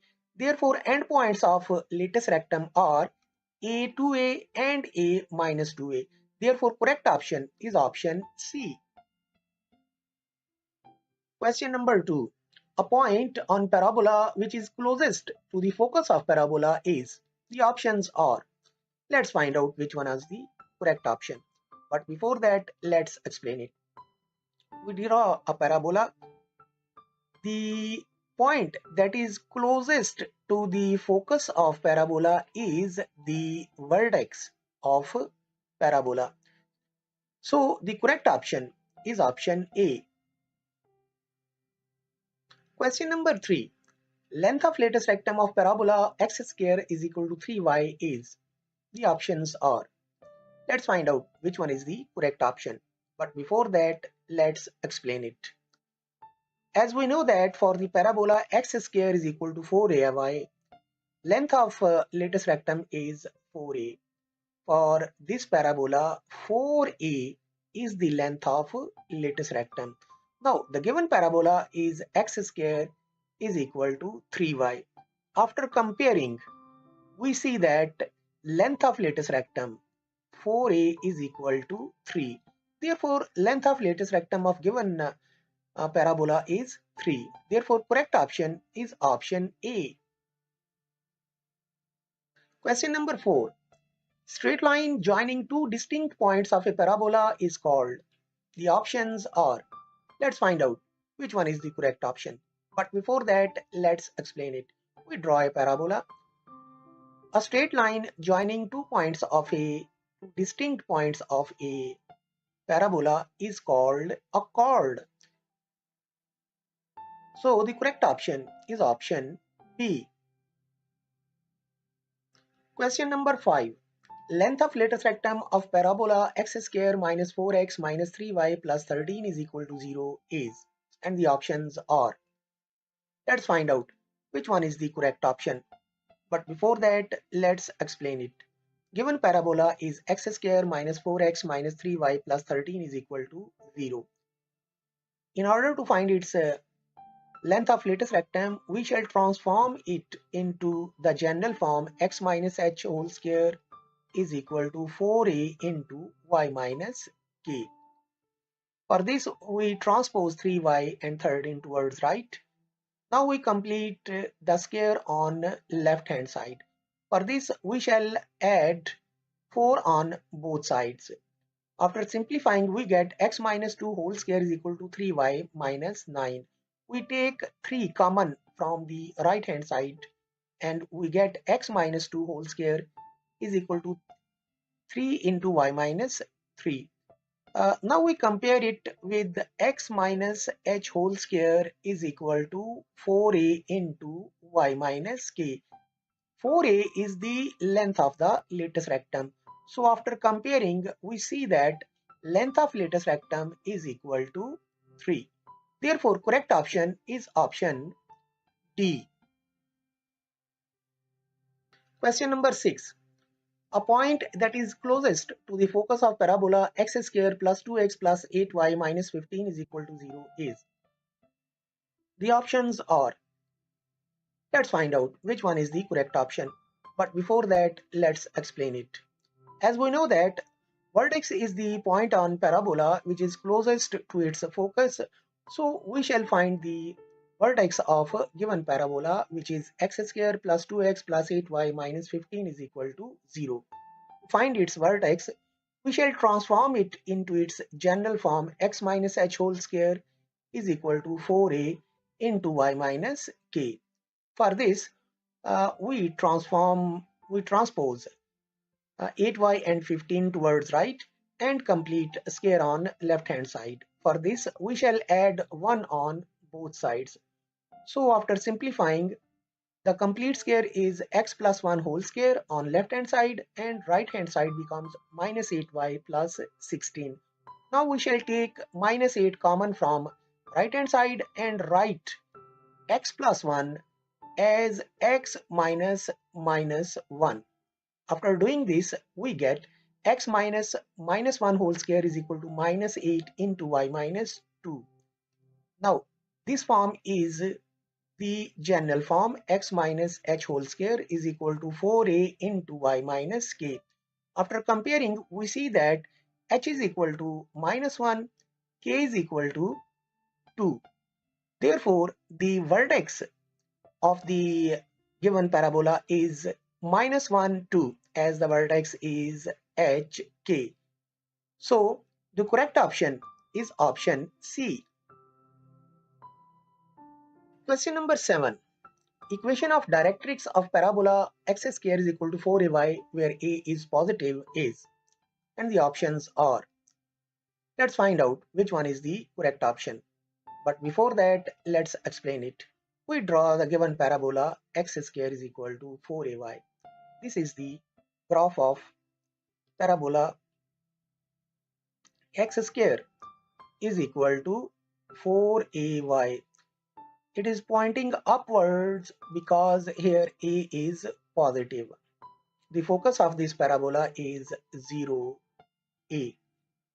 The directrix of this parabola will be on the negative side of y-axis. So this is the equation of directrix of parabola x square is equal to 4ay, which is y is equal to minus a. Therefore, correct option is option D.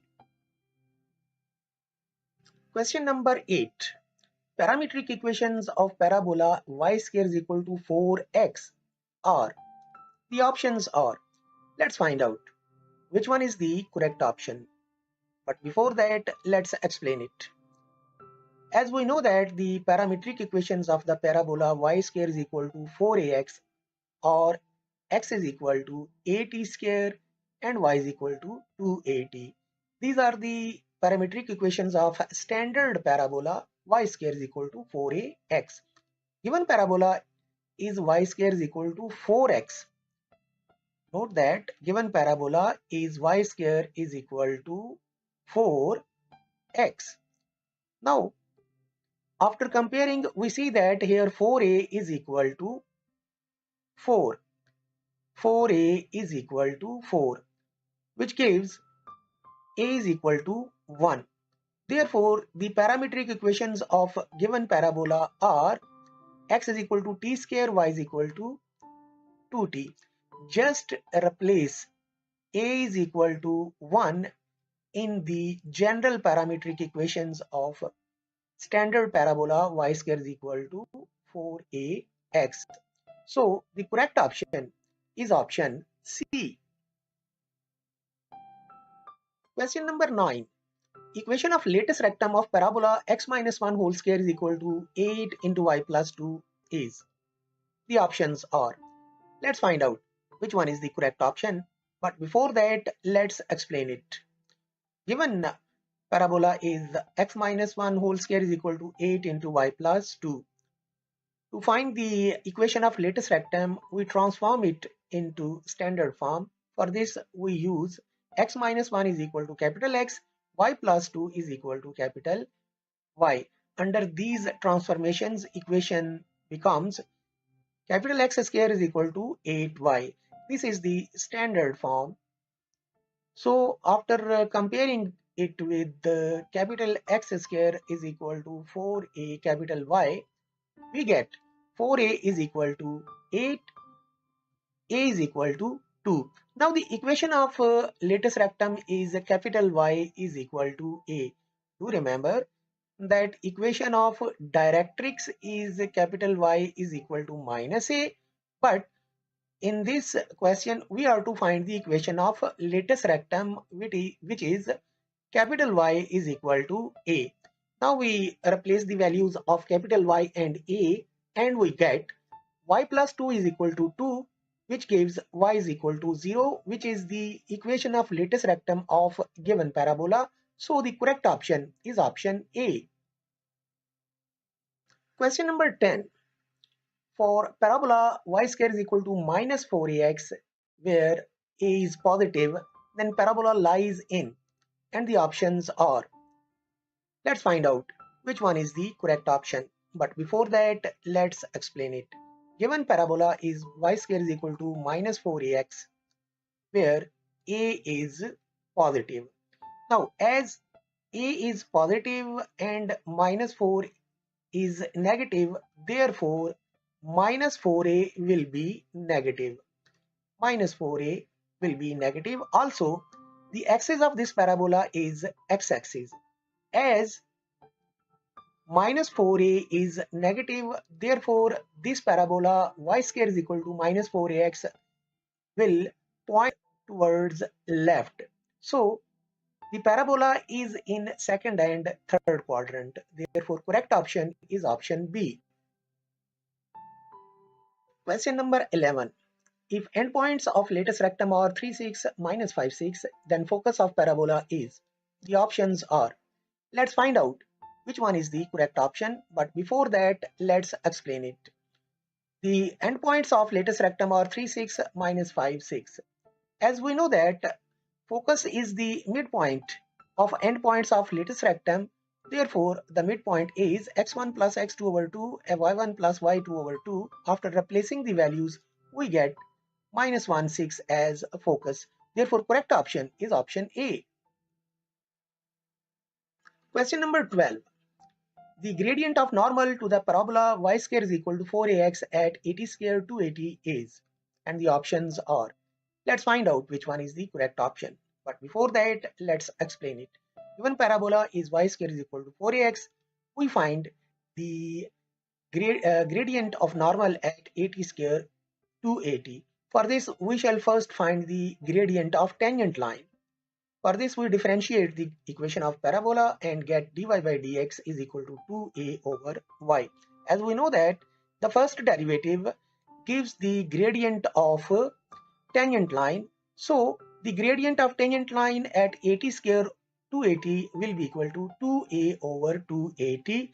Just replace the value of x and y in the first derivative.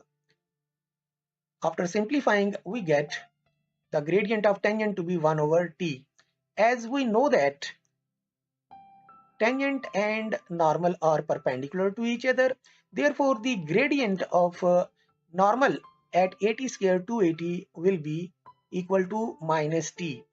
As the tangent and normal are perpendicular to each other, if we call slope of tangent m1, slope of normal m2, then their product will be minus 1. m2 will be equal to minus 1 over m1, which will give minus t. Therefore, the correct option is option B. Question number 13. Equation of tangent to parabola y square is equal to 4ax at point x1, y1 is. The options are. Let's find out which one is the correct option. But before that, let's explain it. As we know that we can find the equation of tangent to any conic by replacing x square by xx1, y square by yy1, x by half x plus x1, y by half y plus y1. Given parabola is y square is equal to 4x, Just replace y square with y1 and x with 1 by 2 into x plus x1. Simplifying, we get equation of tangent to be y1 is equal to 2a into x plus x1. Therefore, correct option is option D. Question number 14. Distance between lattice rectum and directrix of parabola y square is equal to 4ax is. The options are. Let's find out which one is the correct option. But before that, let's explain it. Given parabola is y square is equal to 4ax, let's draw it. Let's draw the lattice rectum. We are to find the distance between directrix and lattice rectum, the distance between two parallel lines. For this, we shall find the distance of directrix from the focus. Distance of directrix from the focus. The focus is directrix is x plus a is equal to 0. Focus is a0. The distance between point and line is given by this formula. After replacing the values, just replace x is equal to a in the equation of directrix. Here, after applying the distance formula between point and line, we get the distance to be 2a. Therefore, correct option is option C. Question number 15. The line y is equal to mx plus c is tangent to the parabola y square is equal to 4ax if. The options are. Let's find out which one is the correct option. But before that, let's explain it. Given parabola and line is y square is equal to 4ax, y is equal to mx plus c. Just replace value of y in the equation of parabola and get mx plus c whole square is equal to 4ax. After expanding the square and simplifying, we get the equation in variable x to be a quadratic equation in variable x to be m square x square plus 2nc minus 4ax plus c square. Now, as this is the quadratic equation, it becomes so the given line can become the equation of tangent line to the parabola if the roots of this equation must be equal, and the roots are equal, then the discriminant is 0, that is b square minus 4ac will be 0. After replacing the values of b, a and c, the value of b is 2mc minus 4a, the value of a is m square, the value of capital C is c square. After replacing the values and simplifying, we get the required answer to be C is equal to A over M. Therefore, correct option is option C. Question number 16. Vertex of the parabola x plus 8 minus y square plus 2y is equal to 0 is, and the options are. Let's find out which one is the correct option. But before that, let's explain it. Given parabola is x plus 8 minus y square plus 2y is equal to 0. We convert it into its general form. For this, we complete the square. After completing the square, we get y minus 1 whole square is equal to x plus 9. We can write it as y minus 1 whole square is equal to x minus 9. Now, this is the general form of equation of parabola. Comparing, we see that the value of h is minus 9, value of k is 1. Therefore, vertex hk is equal to minus 9, 1. Therefore, correct option is option B. Question number 17. The line passing through focus and perpendicular to axis of symmetry of parabola is, and the options are. Let's find out which one is the correct option. But before that, let's explain it. We draw a parabola. The line passing through focus and perpendicular to axis of symmetry is called lattice rectum. So the correct option is option B. Question number 18. The line passing through vertex and perpendicular to directrix of parabola is. The options are. Let's find out which one is the correct option. But before that, let's explain it. we draw a parabola. Here, this is the directrix of parabola. This is the vertex of parabola. Here, x-axis is passing through vertex and perpendicular to directrix. So, the line that passes through vertex and perpendicular to directrix is called axis of parabola. Therefore, correct option is option B. This is the axis of symmetry. Question number 19. The set of points which are equidistant from a fixed point and a fixed line is called. The options are. Let's find out which one is the correct option. But before that, let's explain it. This is the definition of parabola. Here, focus is the fixed point, directrix is the fixed line. All the points on parabola satisfy the property that their distances from fixed line directrix and fixed point focus are equal. Therefore, correct option is option D. Question number 20. The line y is equal to mx plus 1 is tangent to the parabola y square is equal to 4x if. The options are. Let's find out which one is the correct option. But before that, let's explain it. As we know that if the parabola is y square is equal to 4x and line is y is equal to mx plus c, as we have already discussed this MCQ in question 16 of this video, we get the answer c is equal to a over m. We can write it as m is equal to a over c. Now the given parabola is y square is equal to 4x and given line is y is equal to mx plus 1. After comparing, we get a is equal to 1, a is equal to 1 and c is equal to 1. After replacing the values of a and c, we get m is equal to 1. Therefore, the correct option is option A. Question number 21. Parabola x square is equal to 4ay opens upwards if. The options are. Let's find out which one is the correct option. But before that, let's explain it. The parabola opens upwards only if a is positive. Therefore, correct option is option C. Question number 22. Equation of directrix of parabola y square plus 4y plus 4x plus 2 is equal to 0 is. And the options are.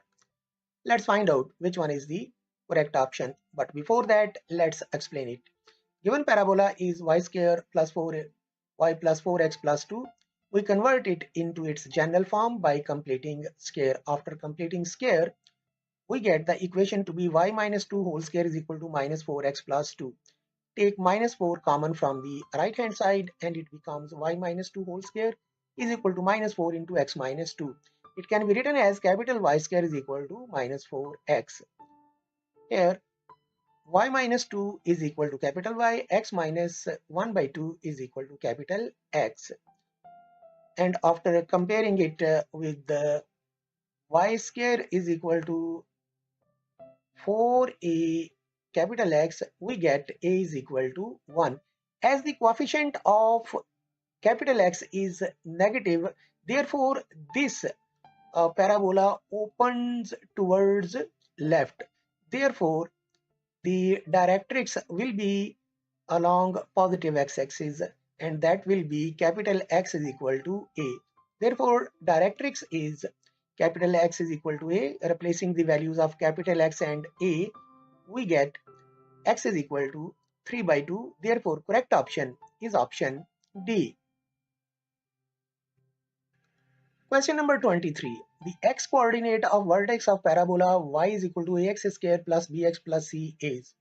And the options are. Let's find out which one is the correct option. But before that, let's explain it. Given parabola is y is equal to ax square plus bx plus c. To find the x coordinate of vertex, we will have to transform it into its general form. For this, we complete square on right hand side. First, take a common from right hand side.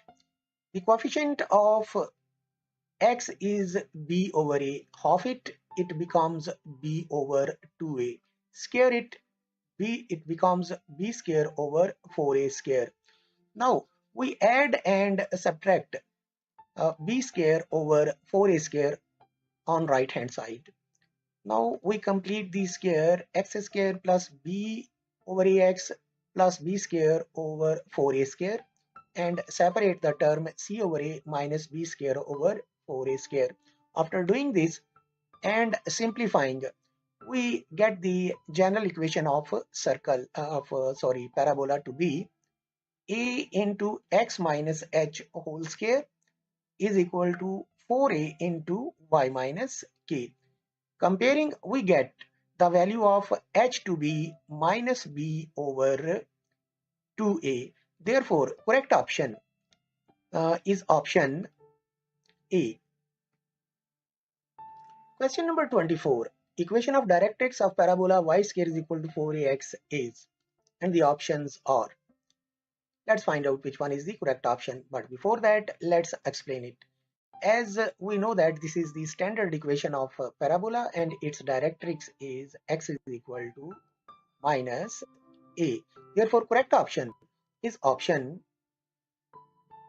B. Question number 25. Focus of parabola y square is equal to 100x is. The options are. Let's find out which one is the correct option. But before that, let's explain it. As we know that focus of parabola y square is equal to 4x is a0. We just need the value of a. Given parabola is y square is equal to 100x. Comparing, we get 4a is equal to 100. And we get a is equal to 25. Therefore, focus of given parabola is 25, 0. Therefore, correct option is option C. Question number 26. Focus of parabola x square plus 2x plus 8y minus 15 is equal to 0 is. And the options are. Let's find out which one is the correct option. But before that, let's explain it.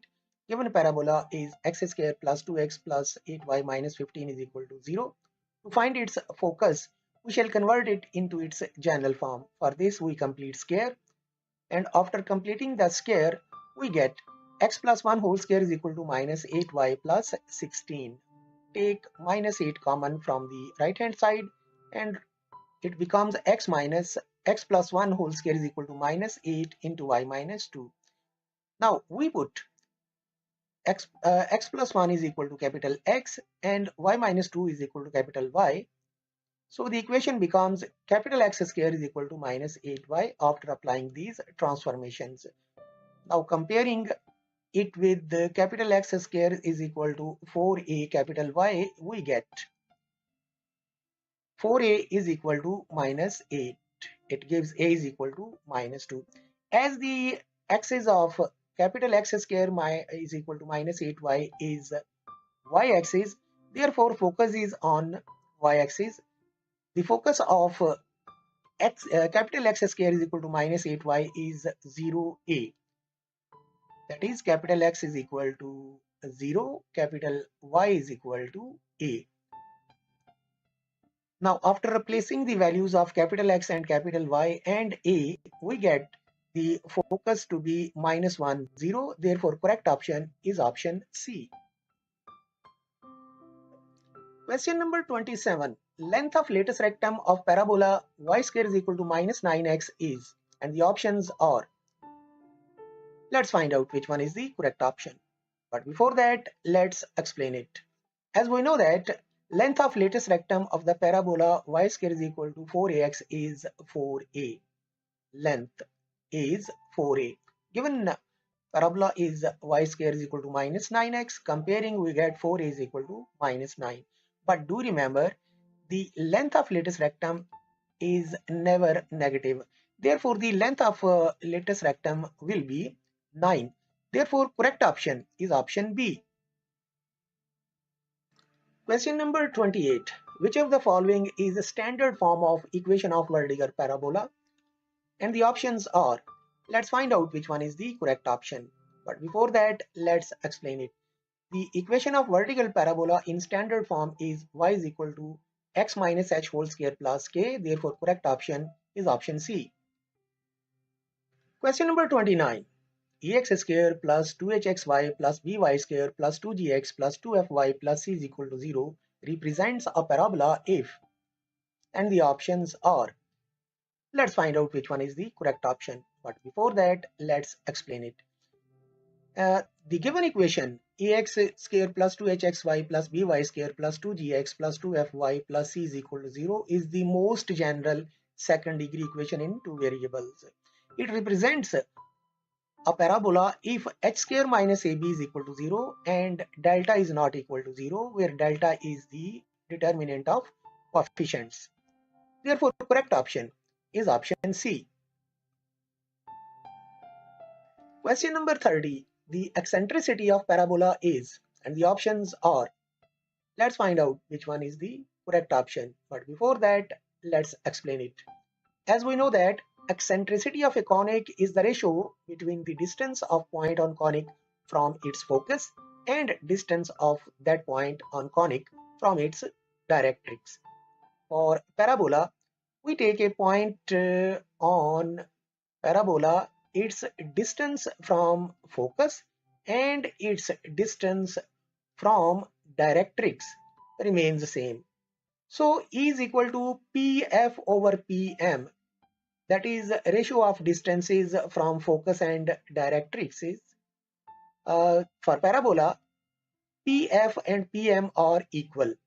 So E will be equal to PF over PF and it becomes E is equal to 1. So the correct option is.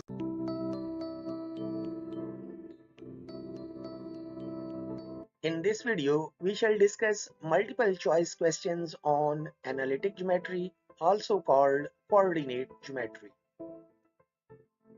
Question number 1. If the points A1, B2, C3 are collinear, then the options are.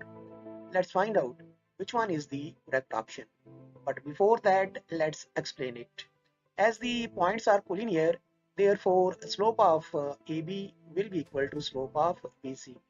The slope of AB is equal to m1 is equal to 2 minus 1 over b minus a. Difference of y coordinates divided by difference of x coordinates for the points A, B. The slope of BC will be equal to, let's call it m2, and it will be 3 minus 2 over c minus b. Now, as the points are collinear, therefore slopes must be equal. So put m1 is equal to m2, replace with the values of m1 and m2, and we get b minus a is equal to c minus b. Therefore, correct option is option D. Question number 2. The point dividing the points A and B in the ratio 2:3 internally has coordinates. And the options are, let's find